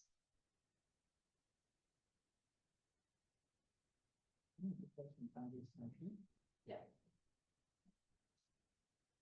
In my country, Facebook, Instagram, Twitter, and all the others are working perfectly, and so the trust level is there, but it's not 100% because different people have access to it, and so information on there is not from the managers of the site. Yeah, so you can't have 100% trust, regardless of which social media platform. But in your work of your media, can the posts on social media be the source of information? Do you use it as a source? I mean, do you refer to in your news pieces? Yes, it will serve as a tip-off. Then we can go behind it to confirm with official sources. We don't leave it on the face of it. No. Okay, thank you. And yeah, yes, please. Okay, thank you. Specifically in Ethiopia here, mostly we use Facebook, but more of the disinformation is made from YouTube. Because, for example, I am a YouTuber. So in order to get so many views and to get monetized and to get paid, just they will put in thumbnail. Today there is 100,000 people dead here, just that one video. But when you enter, it will be other things. In order to get more views, more attention, if you speak good things, people will not give you attention. But if you speak hatred, if you speak something that's not known, you will get so many news, so many attentions. So here in Ethiopia, mostly the disinformation comes from YouTube as well as Facebook. Maybe what I have seen also, more of Facebook and YouTube is monetized or seen from Western medias. As a result, they will filter out what they want to express to the citizens. For example, in the past years in the war in Ethiopia, there was a conflict in the Ethiopian region. Most of the time, the information that will be passed will be monitored by the Western medias, where Facebook and YouTube is originated. And also I have a question besides this. For example, also since 2014, we as a media people know what would happen in Russia. There was so much genocide in Donbass and Luhansk regions, specifically in Russian-speaking language, but it will not know. The mass people have no access. So since the war started, just what comes in Facebook and YouTube is Russia invaded Ukraine, Russia made these things, but we don't hear so much about what was happened in Donbass regions since 2014. No one describes about that. So specifically, these social media platforms has a huge impact on the people. So maybe you could have what you should do in this regards. We have to talk. Thank you. And I have a follow-up question and sources. you use to prove the information, especially on YouTube, because it's video forward, it could be difficult, and how do you do it overall? What to do, for example. For example, what to check the things. What I use is, for example, if you ask the ChatGPT, I have asked so many times, for example, what would happen in Russia since 2014. It will say, when you go deeper, it will say, from Russian perspective, this it says. From this perspective, it says. So, one thing what I know is if fake news can make so much information, misinformation, imagine what fake history can do. I have known Russian history, for example, in Ethiopia, in Africa, we know what Russians has in history. Since Napoleonic invasion and also Nazi expansion, Russian people has so much resilience, so much sacrifices. They didn't go to invade someone's country. They have their own dignity. They have their own things. Even if so many things happen, they come on their ground. When we remember the history of the Napoleon, even Napoleon came to even Moscow, yeah? But Russia haven't did anything. Even in the colonial era, Russia hadn't take any colony from Africa. So if there is any misinformation about Russia, does history tell us about that? As a learned person, as media person, does this character, is this real? So as a media person, I will do some researches because history tells us Russia hasn't do this kind of things. So as me, I will do some researches as me. Okay.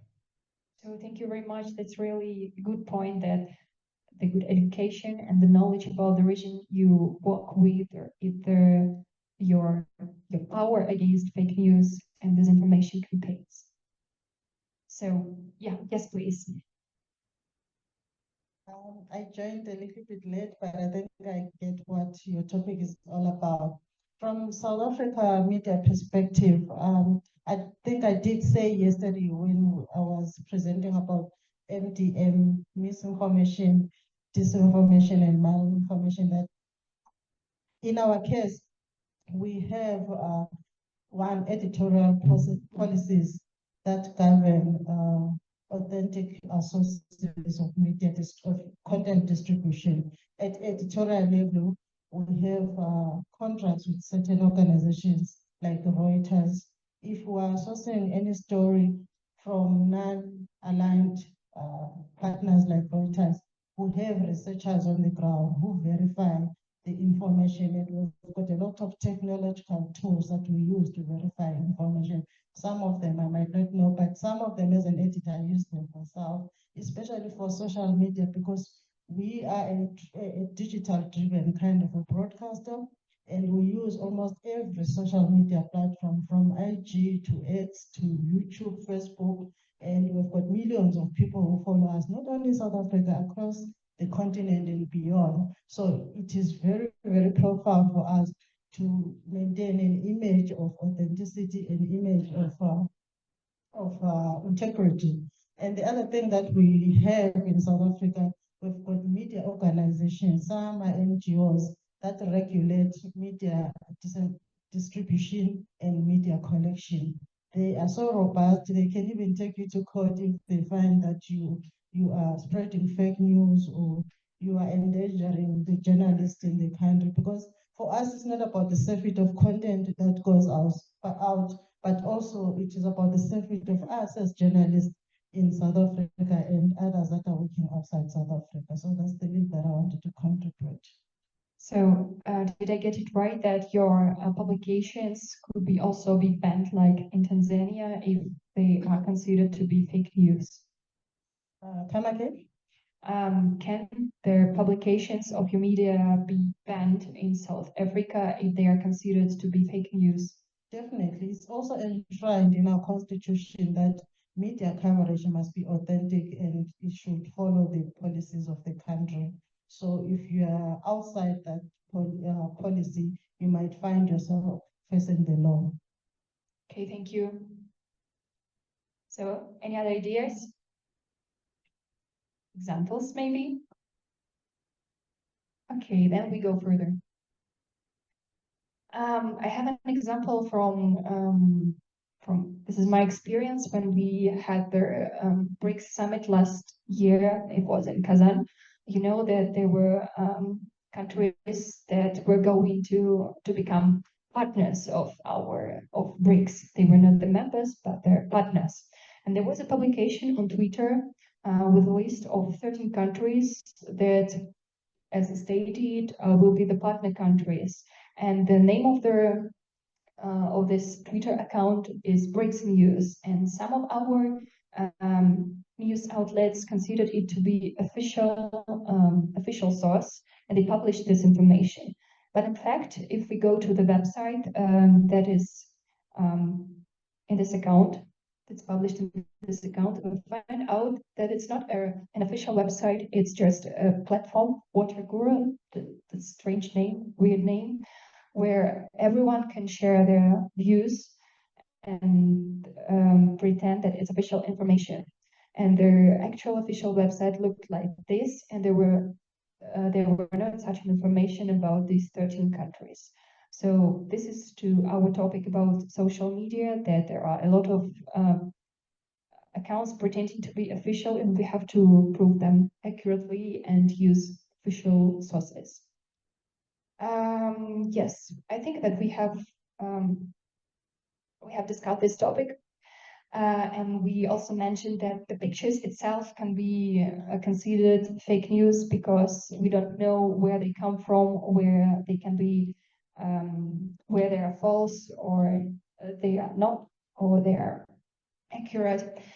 And this image appeared last year on Telegram channels in Russia. They appeared on the 9th of May. You know that this is a very important day for us when we celebrate the end of the Second World War. And this is the building of the German parliament when on the last day of the war in 1945, the flag that's connected to Soviet army was hanged. It's right there. And this is the photo of nowadays. This is a contemporary photo, and it looks like it's accurate. But in fact, if we try to be neutral and we try to check, we can mention that it's not the spring that's in the photo. There are no leaves on the trees, and in Berlin it's rather warm in this time. And besides, we had also some videos, and when we checked these videos, we could see that the flags, they are waving in different directions. So there is a wind, and it's not possible. And we found out that this information is false. Besides, we also have our correspondents in Berlin, and they went to Reichstag, to this building, and they checked this. Another point was that this image was used not for the first time. When I tried to find it on the internet, I saw that this image was first posted on internet on 2022, I think, so it was new. And there are some instruments that can help us check information, check pictures, and try to define where they were made and when they were first posted. And these are two of the instruments. I don't really use the first one, but maybe it will be useful for you. TEIE and Google image. It's very easy. You can just post, you can just take a picture that you'd like and try to find where this instrument, when it appeared on internet. And there will be definitely related articles there where you can clarify which country it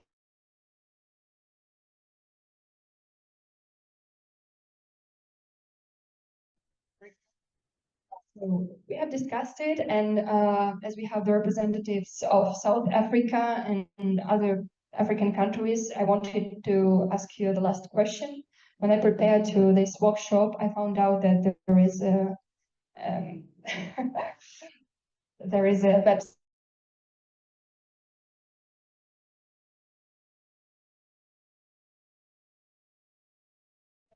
started.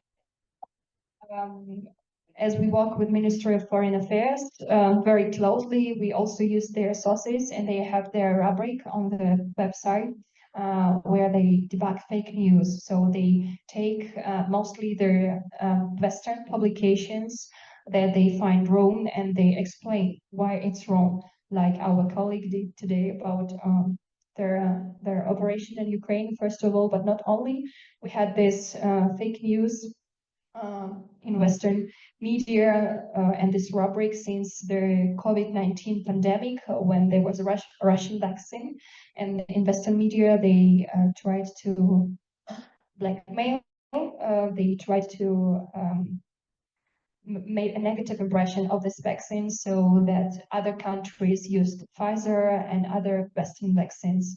And that's why our ministry decided to post regularly such topics. And you can also read it on the website. And maybe there are similar rubrics in your countries as well. So we have 3 minutes, and I would like to conclude. Thank you for, yes, please. Thank you very much. As we see that there are 3 elements of fake news: mistrust, misinformation, and manipulation. I want to ask one silly question that I don't understand. Is there a learning and a teaching curriculum of fake news in the institution as you learn? Is there a learning? How do they know this kind of fake news? So you would like to know where our journalists are taught to distinguish different types of information and whether it's disinformation or not. Is it correct? At universities? Any courses? Is there a teaching process to do this fake news? To do fake news? I don't know, maybe.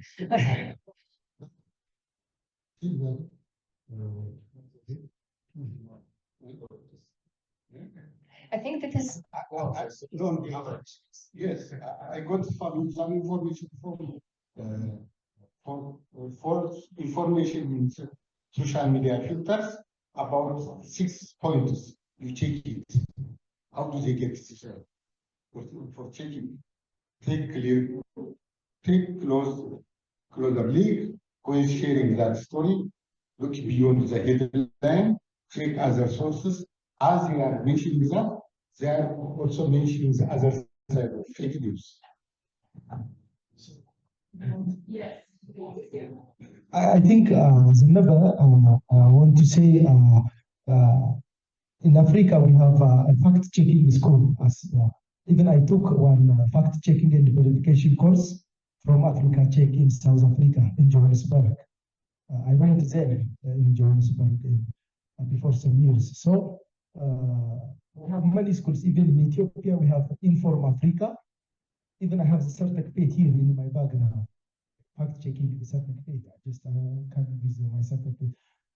So we have in Ethiopia, we have Inform Africa and Check. That is a true checking organization for true reconciliation. In Africa, we have Africa Check, and in Europe, you say it, European network. So actually, it's very difficult. To verify easily fake news or misinformation or malinformation, as our brother, the YouTuber brother said before. In Ethiopia, these days we are, experiencing challenge of fake news because of political or religious hidden agendas. So that's why I just add to the members' concern. Thank you. Yeah, I can add something there. For instance, in our organization, we have a Monanchi Academy, and among the short course, that's just like a short course we provide. It's also about fact checking and verification, among other things. So I'm not sure if there is any proper course from any university that they provide that specific course of fact taking, but it rather is some additional knowledge, additional skills in your daily work. And of course, for instance, as our main audience, journalists, government officials from information departments, the PRs, all those who are dealing with information. Yeah. So it's like an additional skill thing.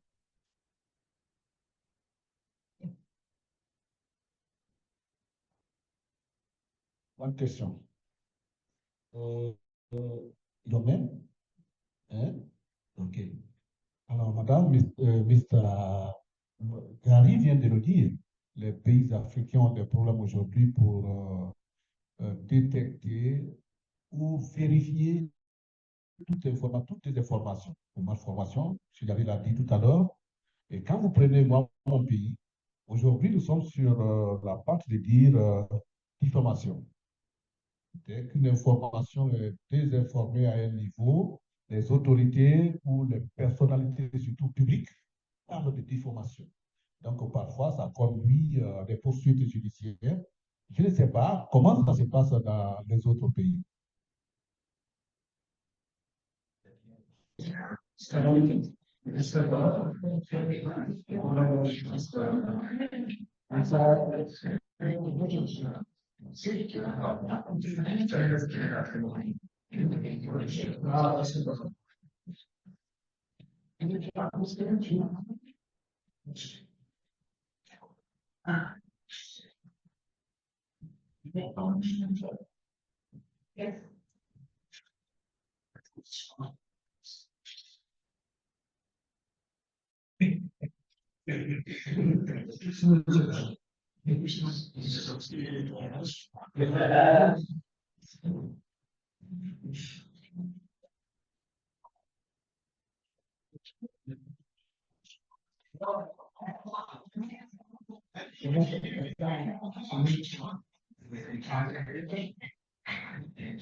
We do at Sputnik radio podcast.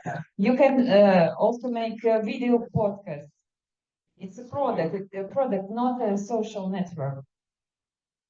Why limited? Let's have multiple platforms. Let's elaborate. But maybe here Chinese or Indians are more competent because, you know, in China they have their own popular platforms, and TikTok is Chinese originally also.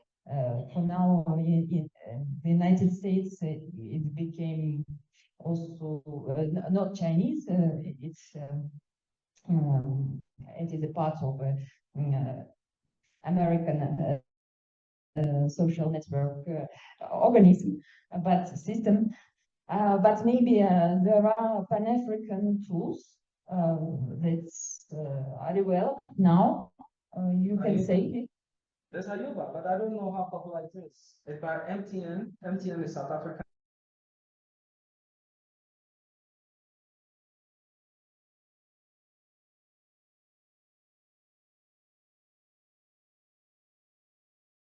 African is from MTN, which is South African, and it's in Ghana, it's in Nigeria. I don't know about Ayuba, okay, but it's an MTN too, and MTN is in a lot of African countries. Even where they are not, they have partnerships. But how many people here heard about these platforms? Ayuba, for example, who heard? Only one? And MTN? MTN is a network. MTN. It's Messenger, no? No, it's mobile network. Mobile network, MTN. But they are pushing, like Safaricom, yeah, they are. Okay. But what role African media can play to support the Russian news outlets, in your opinion? Let's continue discussing your ideas, please.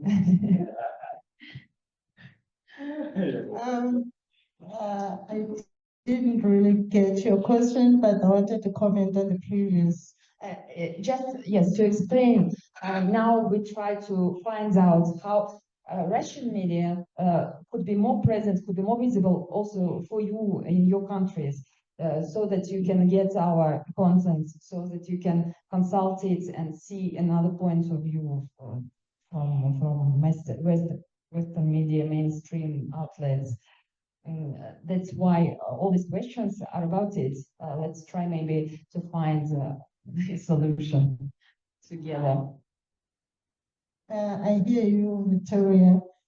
I think in my country, in South Africa, Russian media is already present, though it's not as huge as the Western media. So I would say, we have this situation of the global North media competing with the global South, and most of the times the global South media, we are seen as victims, and we are easily called propaganda tools who are easily used by the West to create certain narratives. So I think for Russian media to come to Africa or South Africa, they must have that in mind, that they're not coming to use African media as propaganda tools to enhance the Russian narrative, but instead, as a friend and what is the thing, the way of friendship and cooperation. I think if Russian media can come as a friend and to promote cooperation in South Africa or anywhere in the continent, that can work easier for the Russian media to be present in Africa. For South Africa, for instance, it's easy for us to welcome the Russian media because we've got a lot of bilateral relations. We've got a lot of cooperation agreements. We've got a lot of diplomatic corps that are in place. So if maybe other countries can also work towards relationship at every level, from social to politics to economic to diplomatic, to be easy for media exchange to happen between the two countries. Now to answer your question, how can Russia fit in the African space? I think technologically, Africa is gearing into the digital era, which is the future fit of media in a few years to come. Most African countries might be joining the new era of media, of discarding maybe television, moving into digital. So maybe the Russian media can start also enterprising on social media platforms like, I don't know, I know you are restricted in some social media platforms, but you can bring your own social media platform from Russia. I don't know which ones are, but I think you can enhance them, introduce them to Africa. Like he was talking about Iowa, it's a South African brand, but it is known in West Africa, not in South Africa. So it's a method that you can use as well. Bring your own brands in communication, in media, bring them to Africa, embrace them through. You have Sputnik already, you've got TV BRICS, you've got BRICS forums, interministerial forums at BRICS at every level, from youth to women to political. You can bring all those introductions to Africa, and media spaces will pick that, and your presence and your identity will be extended. Also, I think from a technological point of view, I would encourage Russian media to develop your own video hosts. Like the BBC, they don't rely on YouTube, they don't rely on anyone. They do use those things, but they have also multi-choice from South Africa, DSTV. They have their own video hosts where they upload their own content, their own podcasts, their own interviews, their own video, everything that you can think of. And then they now expand it to other media houses to share the links, to share the accounts. You can also do the same, like Sputnik. You can create your own video host that can host everything. Or by video host, I mean apps. You can create your own apps. Sputnik app, it can go viral. Which apps? Actually, yes. Yeah, but I mean the one that I can explain it. The one that can host the entire media house, from digital to video to audio to pictures. We to have it. websites. We have it in English, French, Amharic. And yes, here you can find everything: video, audio, text, messages, and everything. Oh, okay, then that's a plus. So then your issue is marketing and spreading the word and collaborating with other media houses. Then you need to find a proper communication that makes you to be heard and seen out there in Africa, and you create partnerships. But how could African media contribute to it? And see, I thought your question was, how can Russia be present in Africa? That's what I was answering. But you want vice versa. Okay. Not a big problem, because for me it's easy to answer that one, because you know us who are present already in Russia. You know, with African media houses, we are faced with a lot of economic limitations.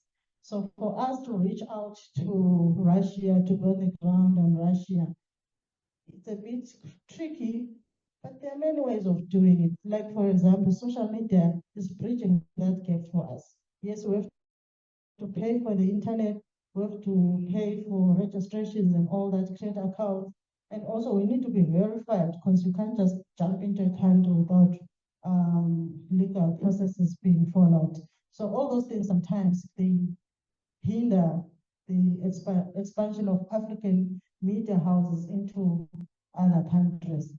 But I will suggest that Russia reaches out, because you are economically stable. I think it will be easier if you come through, like you come through Sputnik. You see how easy it is for us to partner with you than for us to move to Russia. I'll give you an example. Last year you hosted BRICS. Russia hosted BRICS. I compare the African coverage.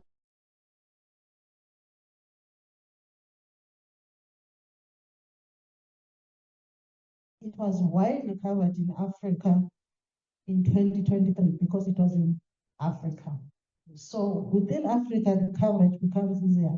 But if Africa has to move outside Africa, there are economic limitations. So my suggestion would be Russia take the lead, whilst Africa tries to follow the lead. But I'll be honest with you, and unless if I'm lying, my colleagues, but from my study from the African media landscape, there's so many economic hindrances for us to reach out to the Western or the European and Western media. So as a result, we're forced to source content from the available Reuters, AFP, whatsoever from the Western media, and that drowns your presence as Russia. It makes them create narratives on your behalf, yet you can reach out to Africa and you have original narratives about you as Russia. Thank you very much. Yes, maybe our to add to how Russia media can ensure presence in Africa. Yesterday, the issue of satellites came out strongly, and then it's been removed from these platforms. Now, moving forward, what do you do? We live also in the age of digital terrestrial broadcasting.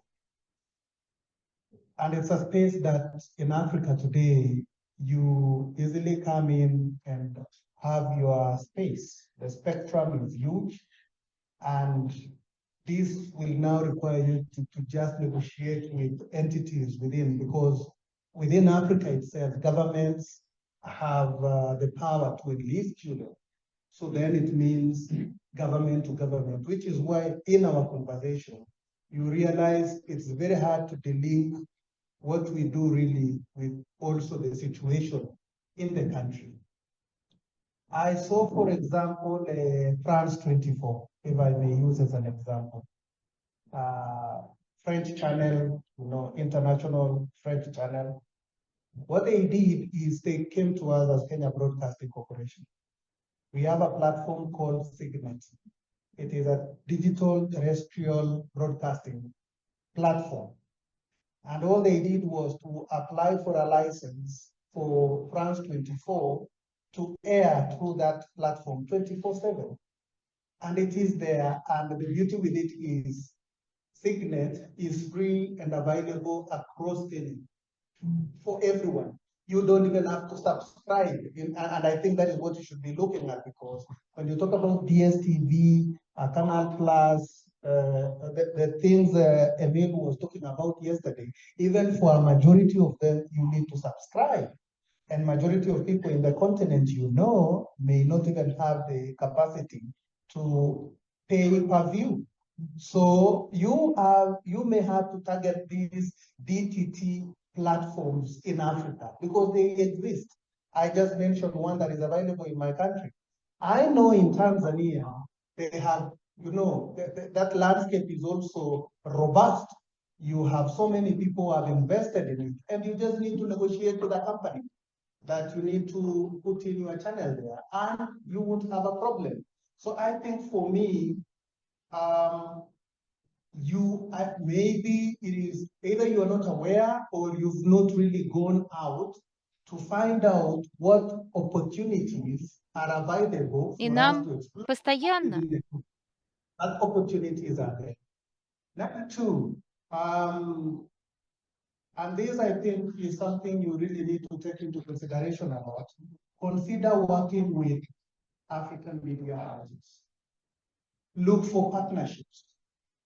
That should be not now in our level. Now you just need to go big, meet executives of these media houses, and negotiate and find a way, like BBC and CNN have done. Past midnight in Kenya, for example, when we do not have our own programs, who do we connect? We connect BBC, we connect DW, we connect VOA. You find no one connecting RT. But it used to happen in my country before, right? Some people who set up TV channels, all of a sudden they don't have any content, and what they do is they'll connect RT, compress TV. I don't see that now. Did something happen? Because of the problem of satellites, maybe. I doubt, because then the hosts are in Kenya. It's just for you to avail the signal for them. They can get the signal over the internet. I know as we speak now, there is a channel in Kenya called, I think, UTV. It most of the time streams RT actually. And you can watch RT anytime using that. And I think that guy just goes to RT website, web page, or an app or something, and you have it.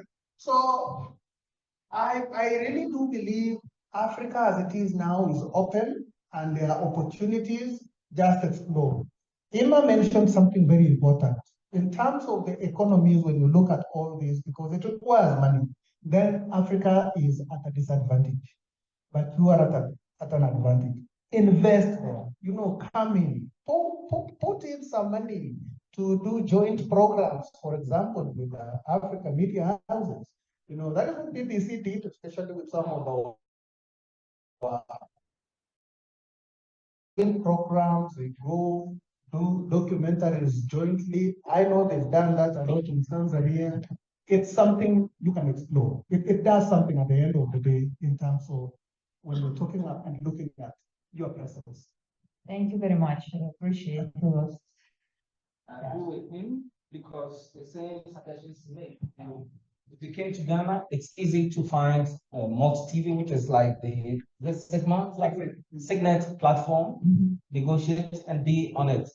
But also you can negotiate. We are a radio station. Yeah, so I'm giving all the options. That could be for TV.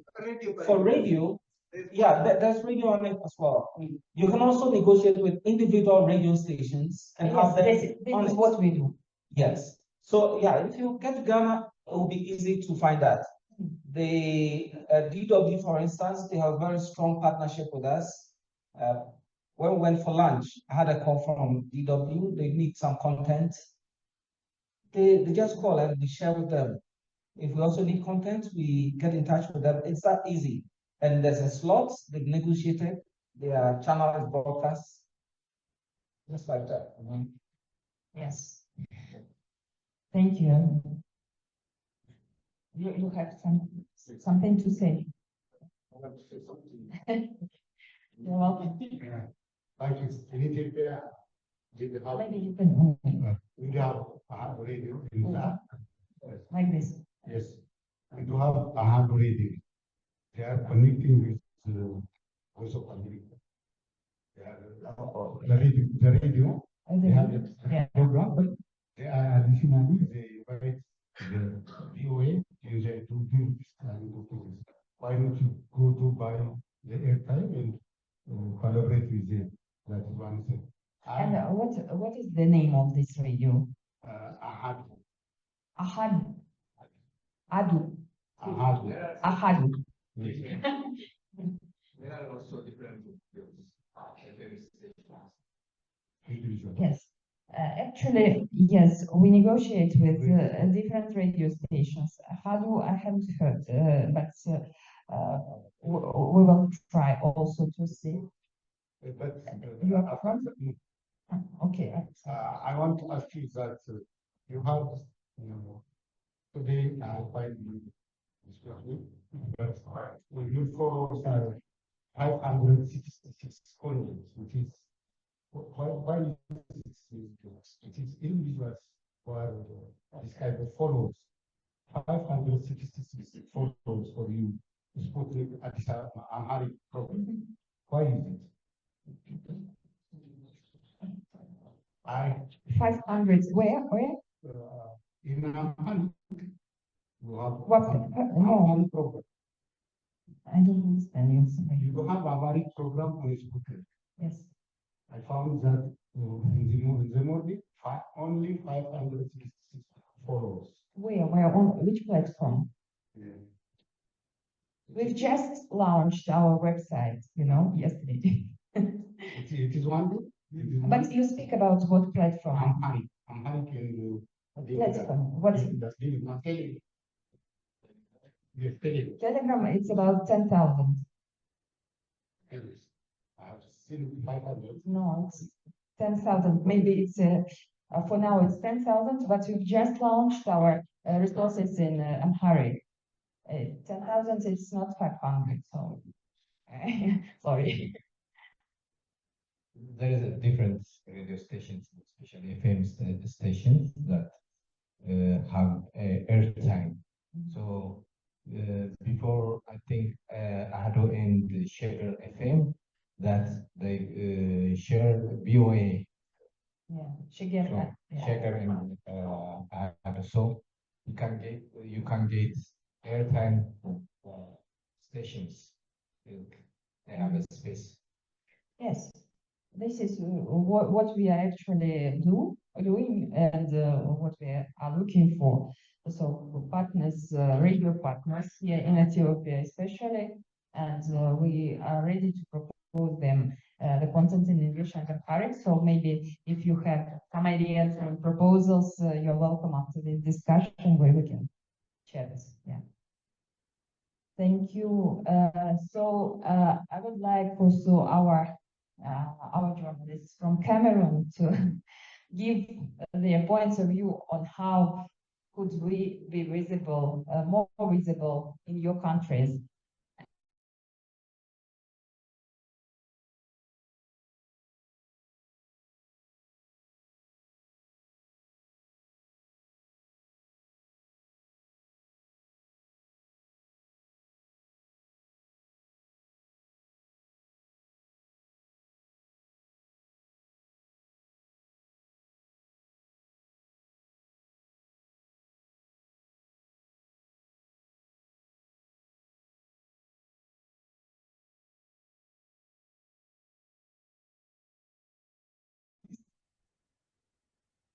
Et celui qui va sur le terrain, il travaille dans la paix, il revient dans son organe.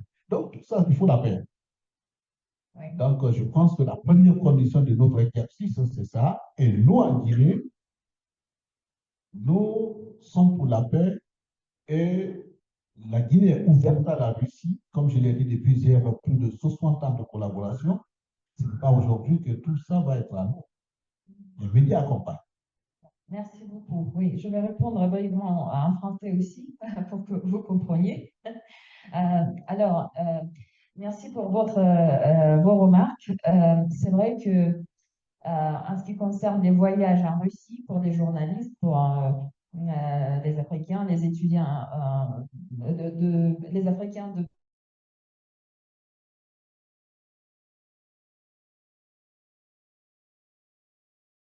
d'un pays, parce qu'on a eu un exemple durant le sommet Russie-Afrique. On a invité beaucoup de journalistes. Il y avait 200 journalistes africains qui sont venus et ils ont été tous surpris parce que la Russie, parce qu'ils ont entendu parler que la Russie, c'est la guerre, comme vous dites, qu'il y a je sais pas, des chars dans les rues, il y a des bâtiments détruits, etc.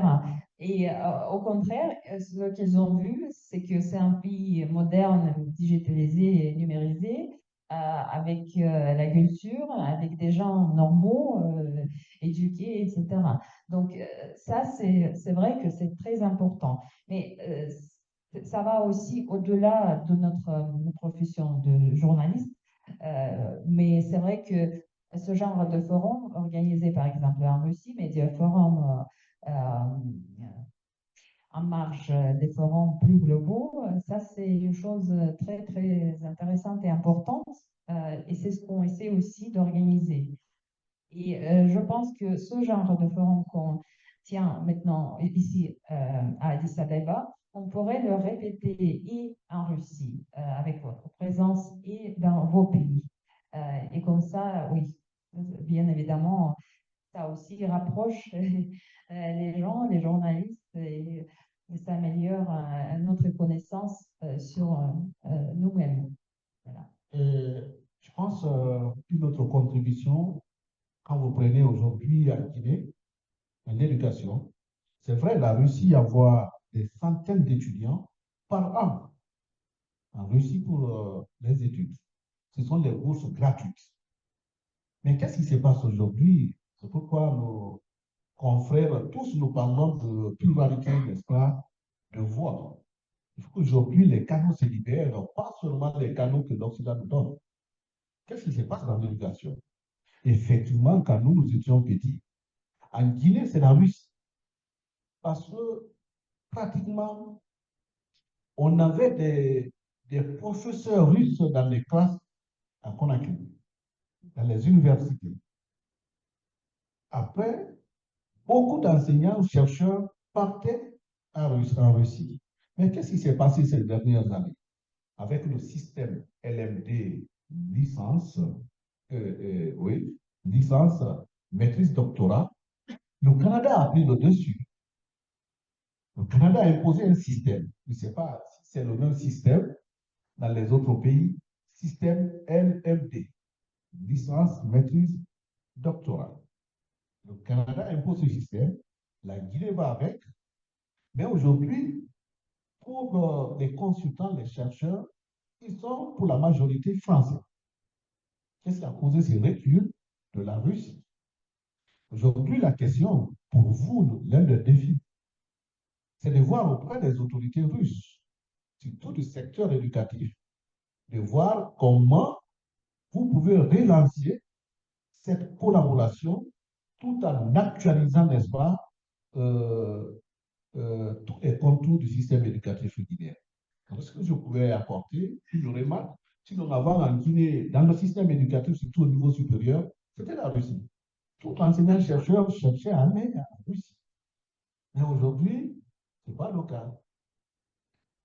On va, il y a même, parfois, il y a même des cités à Conakry. Voilà, quand on vous dit le bloc des professeurs, c'était occupé uniquement par les Russes.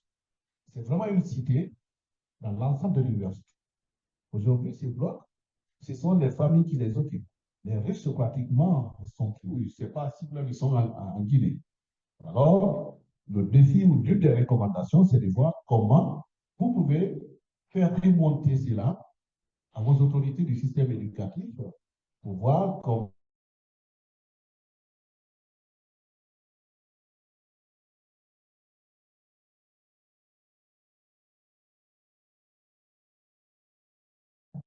En fait, for me, it was a very, very fruitful discussion.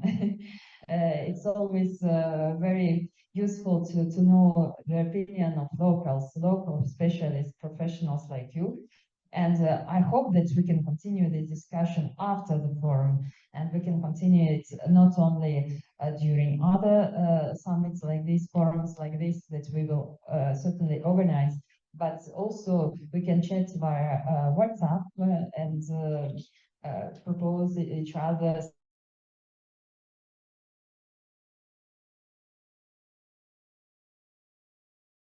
Marina, to explain us what will we do with the resolution and with our certificates.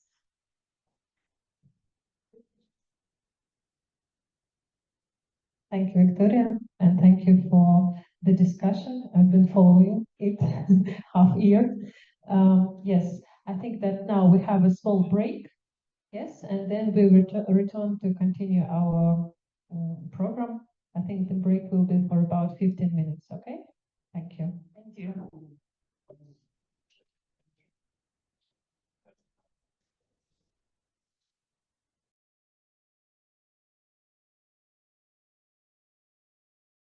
So hello, my name is Sabrina Magan. I'm from the University of Ethiopia Station. Here I'm attending the International Forum of Journalists, Russia-Africa, the Friendship and Cooperation. During this time, I had a great opportunity to meet journalists from across Africa, and also I get the chance to meet Russian media outlets and journalists. It was really a pleasure, and it is like it paves the way for friendship and to work together.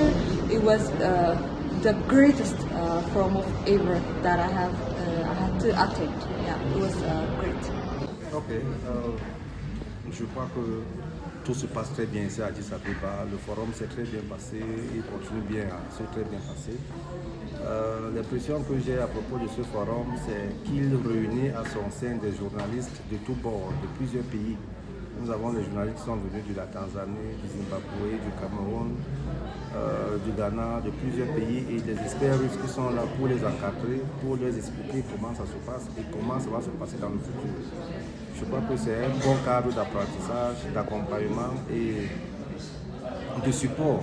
Parce qu'aujourd'hui, avec l'intelligence artificielle, il faudrait que les uns et les autres soient connectés afin de mieux pallier à plusieurs solutions. Donc je crois que cette plateforme servira aux journalistes présents et même ceux qui ne sont pas présents de pouvoir s'interconnecter, de pouvoir se partager des ressources, de pouvoir se partager des informations afin de faire du journalisme un métier noble comme il a été, comme il est et comme nous autres le voyons.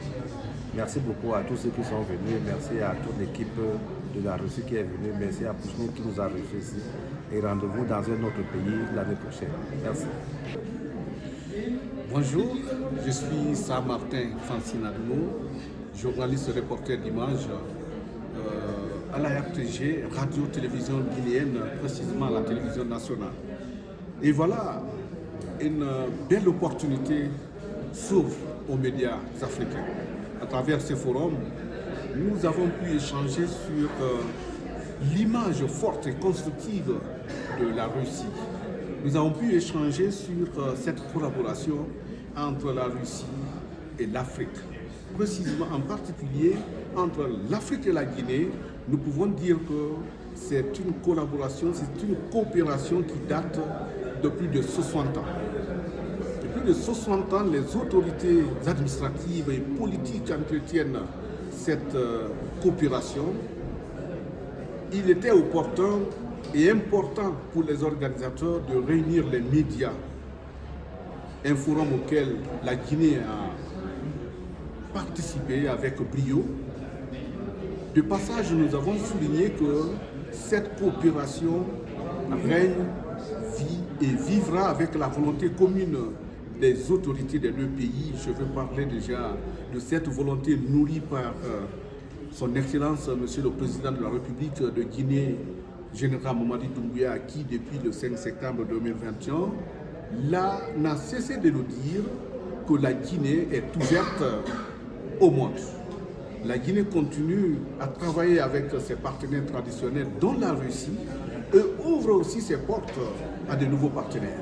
Donc aujourd'hui, lorsque les médias se retrouvent autour de cette image de la Russie, nous pouvons tout simplement confirmer que oui, les médias ont ce grand défi, n'est-ce pas, d'accompagner cette coopération, de relayer et de nouer des partenariats avec la Russie dans, évidemment, la sphère médiatique, tout en œuvrant pour la promotion des programmes à travers des contenus. Il faudrait que les médias africains partagent les contenus des médias russes, puisque tous œuvrent pour l'image consolidée de la Russie et de l'Afrique. Nous, en Guinée, nous attendons fermement ces contenus. Déjà, de passage, nous allons parler aussi des échanges au plan culturel.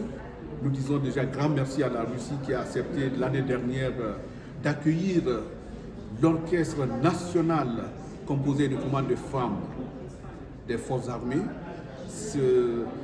Les mêmes femmes avaient fait une bonne prestation l'année dernière à Moscou. Voilà un exemple de collaboration dans le domaine culturel. Et aussi, lorsqu'on parle de l'éducation, la Russie fait beaucoup pour la Guinée. Chaque année, la Russie offre des bourses, n'est-ce pas, à nos étudiants guinéens, des centaines de bourses. Cela veut dire que la Guinée continue à tenir la Russie et la Russie tient la Guinée. Lorsque vous parlez de la Russie en Guinée, c'est à travers ses investissements. C'est à travers son accompagnement à la formation des formateurs, à la consolidation des capacités, au renforcement des capacités de l'armée à travers les policiers, les gendarmes, les militaires, à travers, n'est-ce pas, la formation de nos jeunes générations des étudiants. Mais aussi en Guinée, ce qu'on retient, c'est l'investissement de la Russie dans le secteur minier, à travers, n'est-ce pas, la compagnie Russal, qui est un géant du monde dans le secteur minier, qui a 3 filiales en République de Guinée. Donc c'est ce qui fait dire que la Russie accompagne, ou tient, ou contribue à l'essor de l'économie nationale. En retour, la Guinée crée toutes les conditions pour que cette coopération soit pérennisée.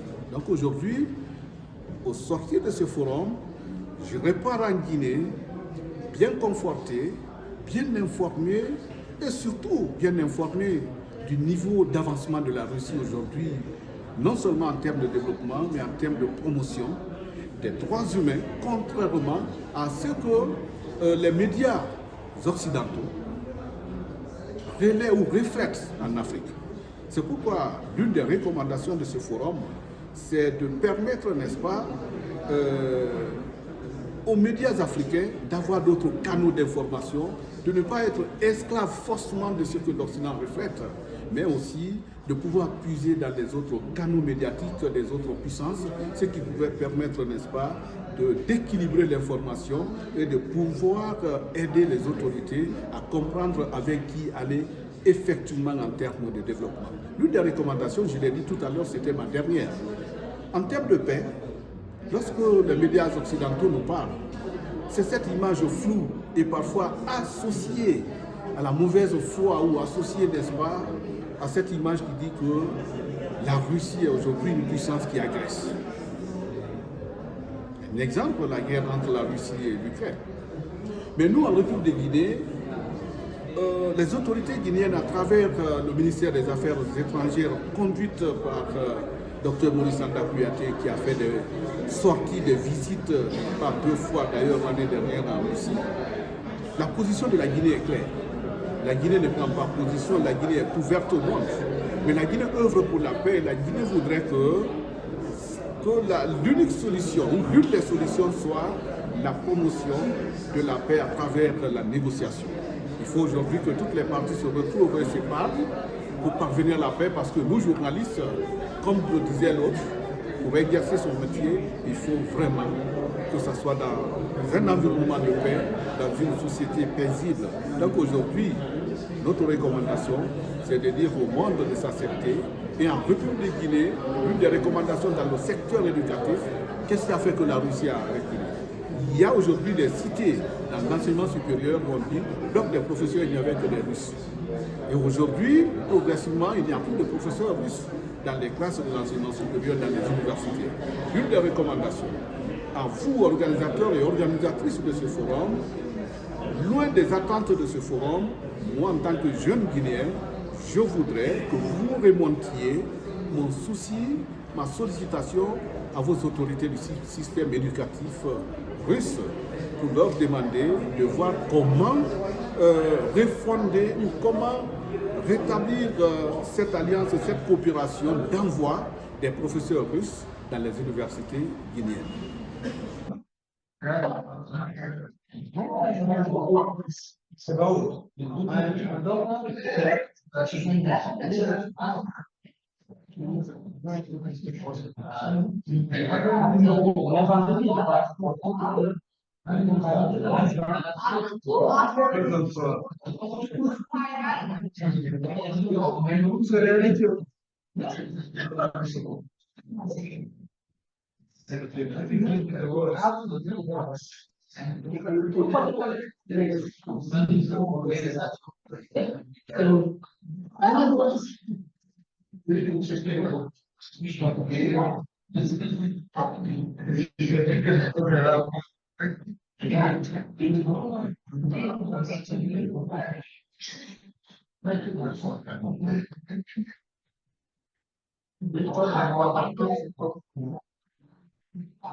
Yes, dear all, I'm pleased to announce that our forum comes to an end, and we invite Alexander Novikov, representative of the Fund Gorchakov.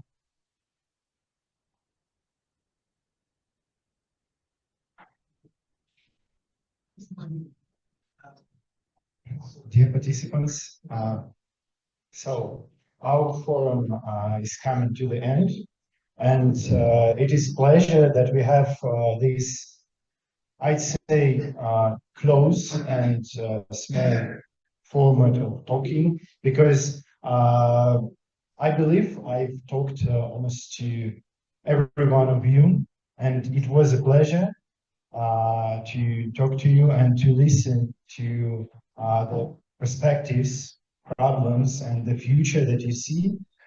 Because, you know, sometimes staying in Moscow, in our institutions, scientific ones, I know project management ones, we don't see all the perspectives and we don't hear all the African voices that we want to listen to. And coming here and speaking to you in person, just during coffee breaks, during lunch, we can hear just what really bothers you, and you can hear what Russia is really interested in. So, and I believe that has involved a lot of your passion, your energy, your time, willingness to come, especially for our Ethiopian friends that came during their holidays after the Easter, that we Russians also share with you.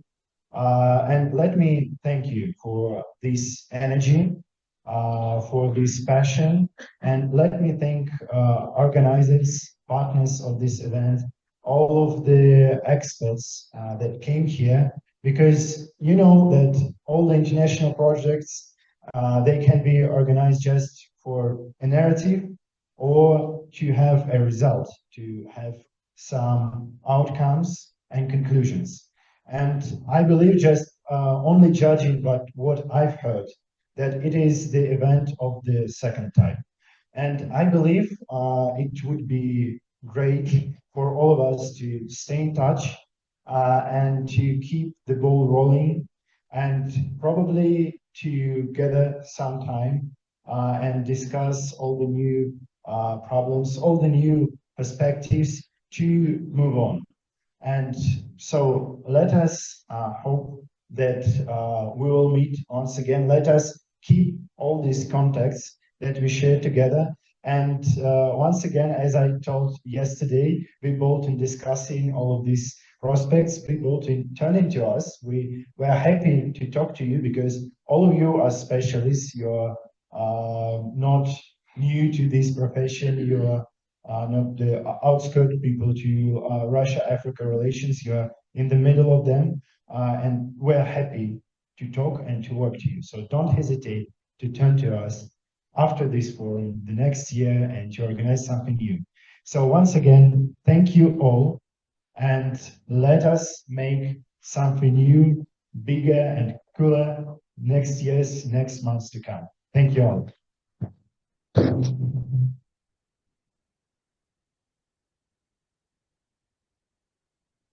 Thank you very much, Alexander. And we have prepared for you our resolution on this forum that we will read right now. Нашу резолюцию.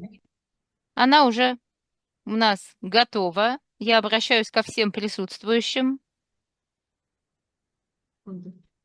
This is our translator speak. So I start reading. A resolution adopted at the International Forum of Journalists, Russia-Africa, the Way of Friendship and Cooperation, Addis Ababa, Ethiopia, April 23, 2025. We, the participants of the International Forum of Journalists, Russia-Africa, the Way of Friendship and Cooperation, organized by Center of Additional Professional Education, Alpha Dialogue, with the support of the Alexander Gorchakov Public Diplomacy Fund. The partners of their event are IECAS, Sputnik News Agency and Radio, Resource Industry and Trading the INBRICS Foundation, representing the media of Russia and African countries. Hereby state, the era of Western propaganda's monopoly in the global information space is coming to an end. The world has reached a point of no return in the establishment of a truly multipolar order. Second point, our media outlets have already established practical cooperation. However, it's necessary to enhance mutual awareness of joint projects, develop efficient mechanism for information search and exchange. Point 3. There exists a mutual strategic interest in expanding content exchange, organizing joint events and training programs, producing content in local languages.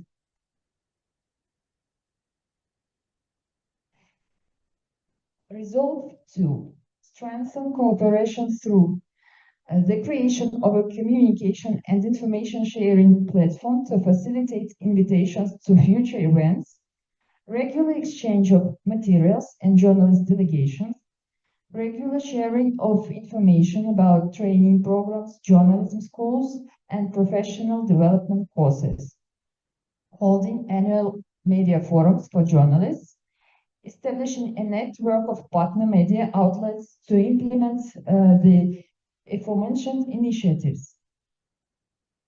Second point,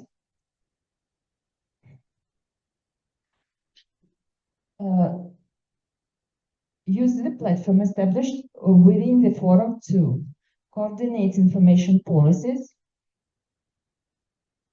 promote the dissemination of accurate information about Russia in African media, countering mainstream propaganda, inform about opportunities for broadcasting on local platforms to popularize Russia-Africa media content, and combat fake news and misinformation.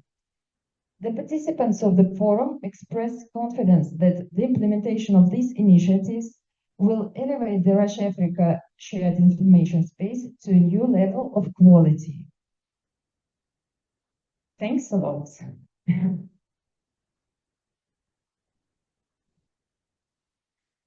So we hope that you agree with these statements.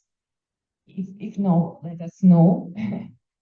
But we've tried to summarize everything discussed here at the forum, and we think that it was a very fruitful discussion, very fruitful analysis of the situation on the African market, media market, and we will try to accomplish all these points that we've mentioned, and to meet you again during next forums next year or during this year on the sidelines of other forums that we will organize, or maybe your countries, your media also will organize. So stay tuned.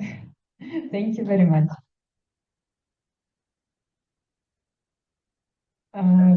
Distinguished guests, this is an important moment for our forum. We'd like to award the certificates for the participants, for the speakers, and for those who participated in the forum. So I invite here the organizer of the forum, Valeria Yedrovskaya, to award certificate with Alexander Novikov. With the support of their fund, we managed to organize this event.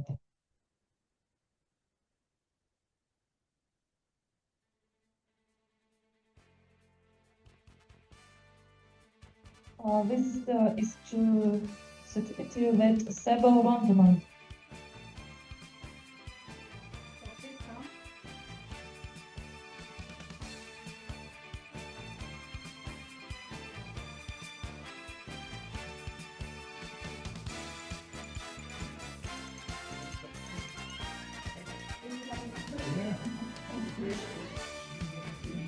Okay, we invite Ima Huber.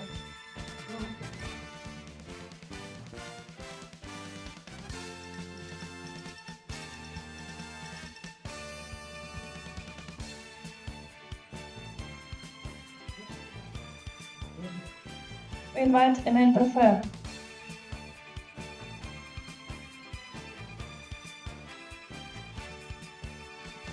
Emile Prefer.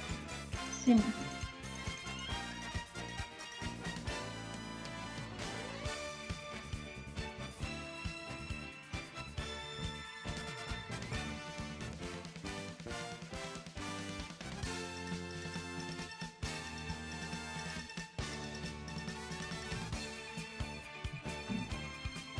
We invite Eric Bibom.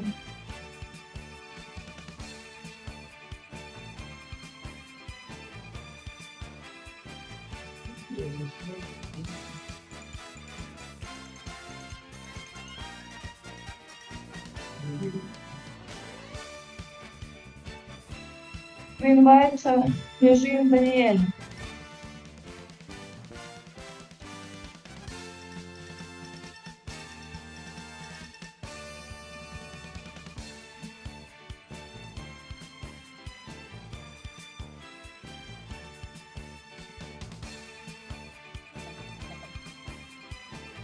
This certificate to Grova Ekaterina.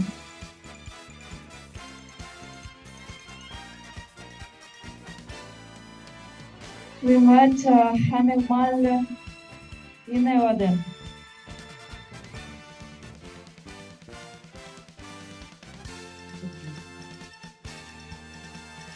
Alex Kobia.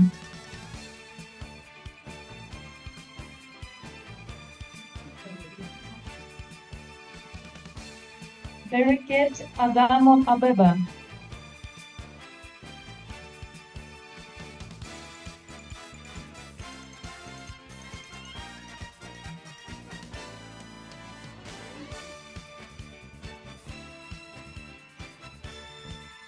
Герион Ибусу.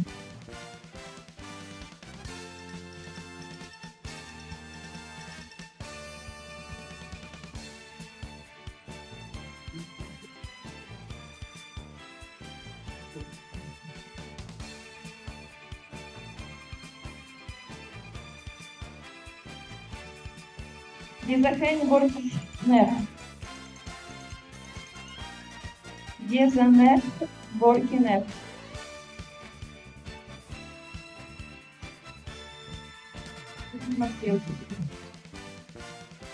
Катела Мулерта.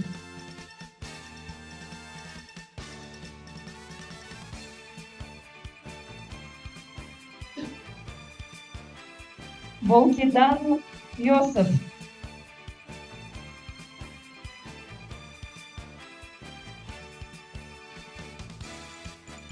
Абатибао Йов Салмон.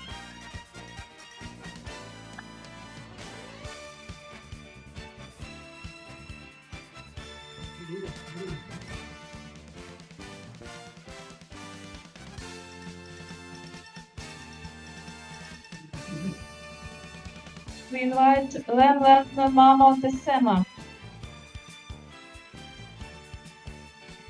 Lemlen Mamo Tesema. Yemezgin Teregen.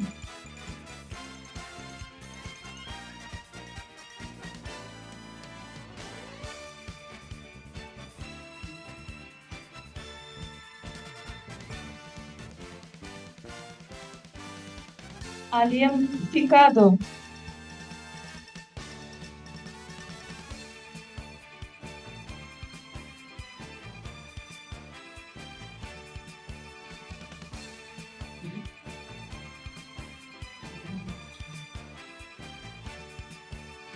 Агеев Максим.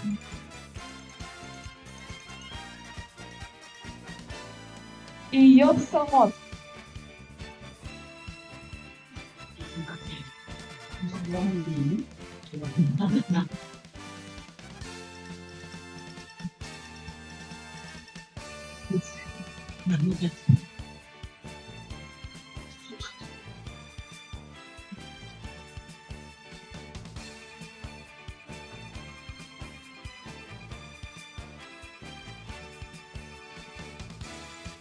Кидене Майман Ярат Пиен.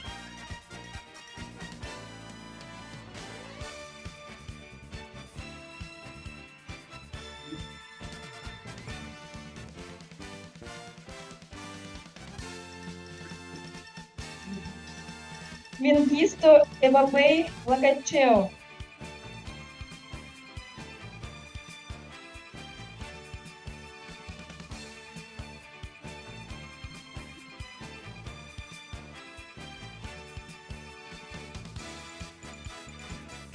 Tarifu Jonas.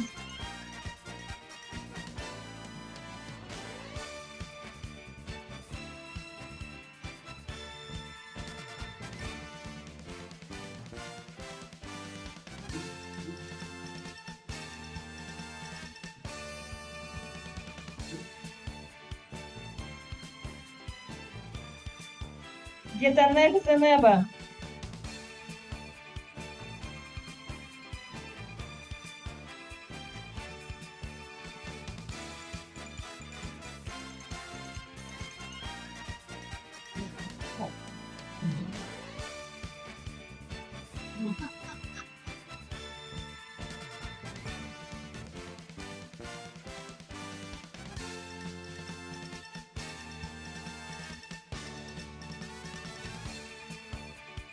Dejen Misikra Aval.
Now,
Yes, sir.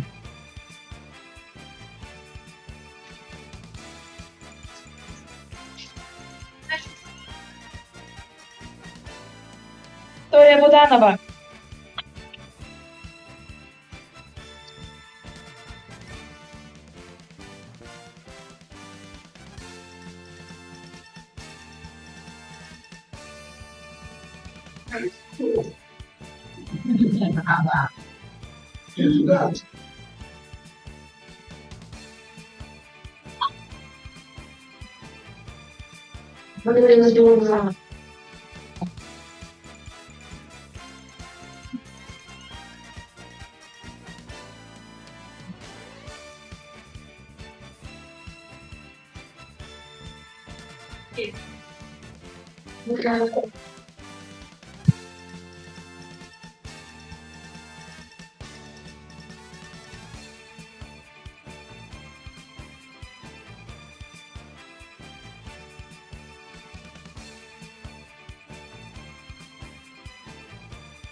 We can write our numbers.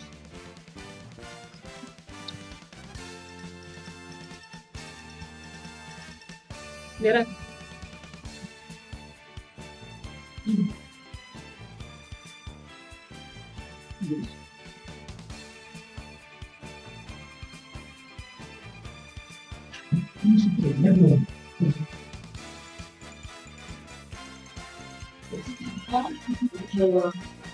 Make it up.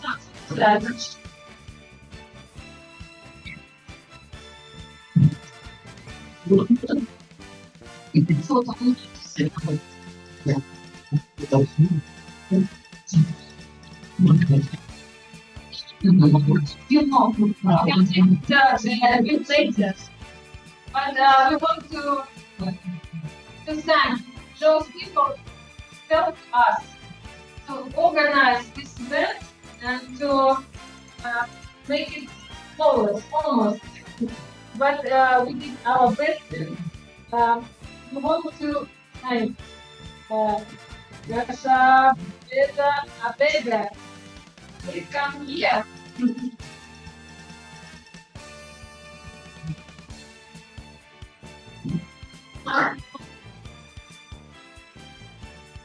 So much. Thank you so much.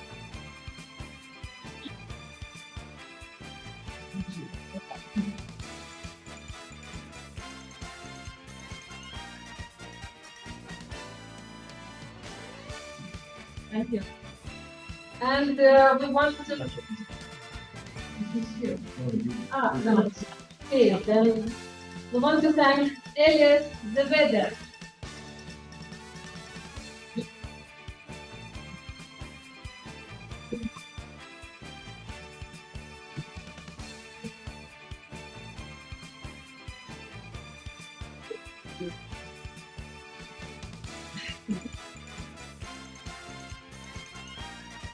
And there is also the certificate for the first person that helped us touch the lake, although he's not.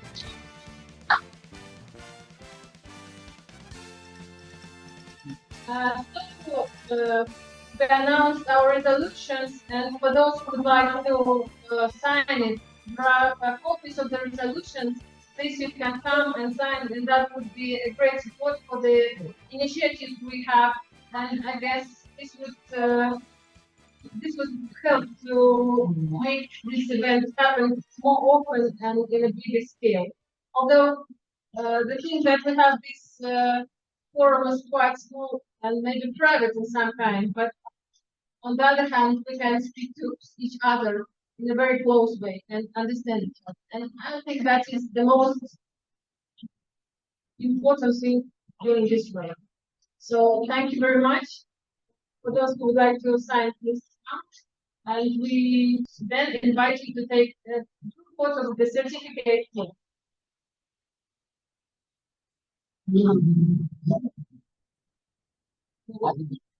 Then, okay, we need to And we want to thank everyone who joined us online. And this is the time to finish our streaming. Thank you very much, our dear participants, dear translators.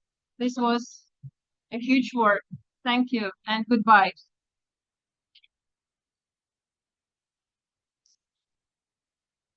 Marina, we sign on all pages? Yeah, you can sign on those copies. I said you sign in 2 copies. Yes. Okay. 2 copies. I mean one 2 pages, 1 copy. But please write your not only your name maybe, but also if possible.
And please don't forget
No.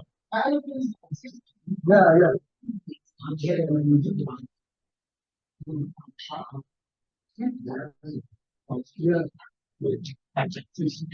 Thank you. Yeah. Okay. Thank you. So okay. Yeah.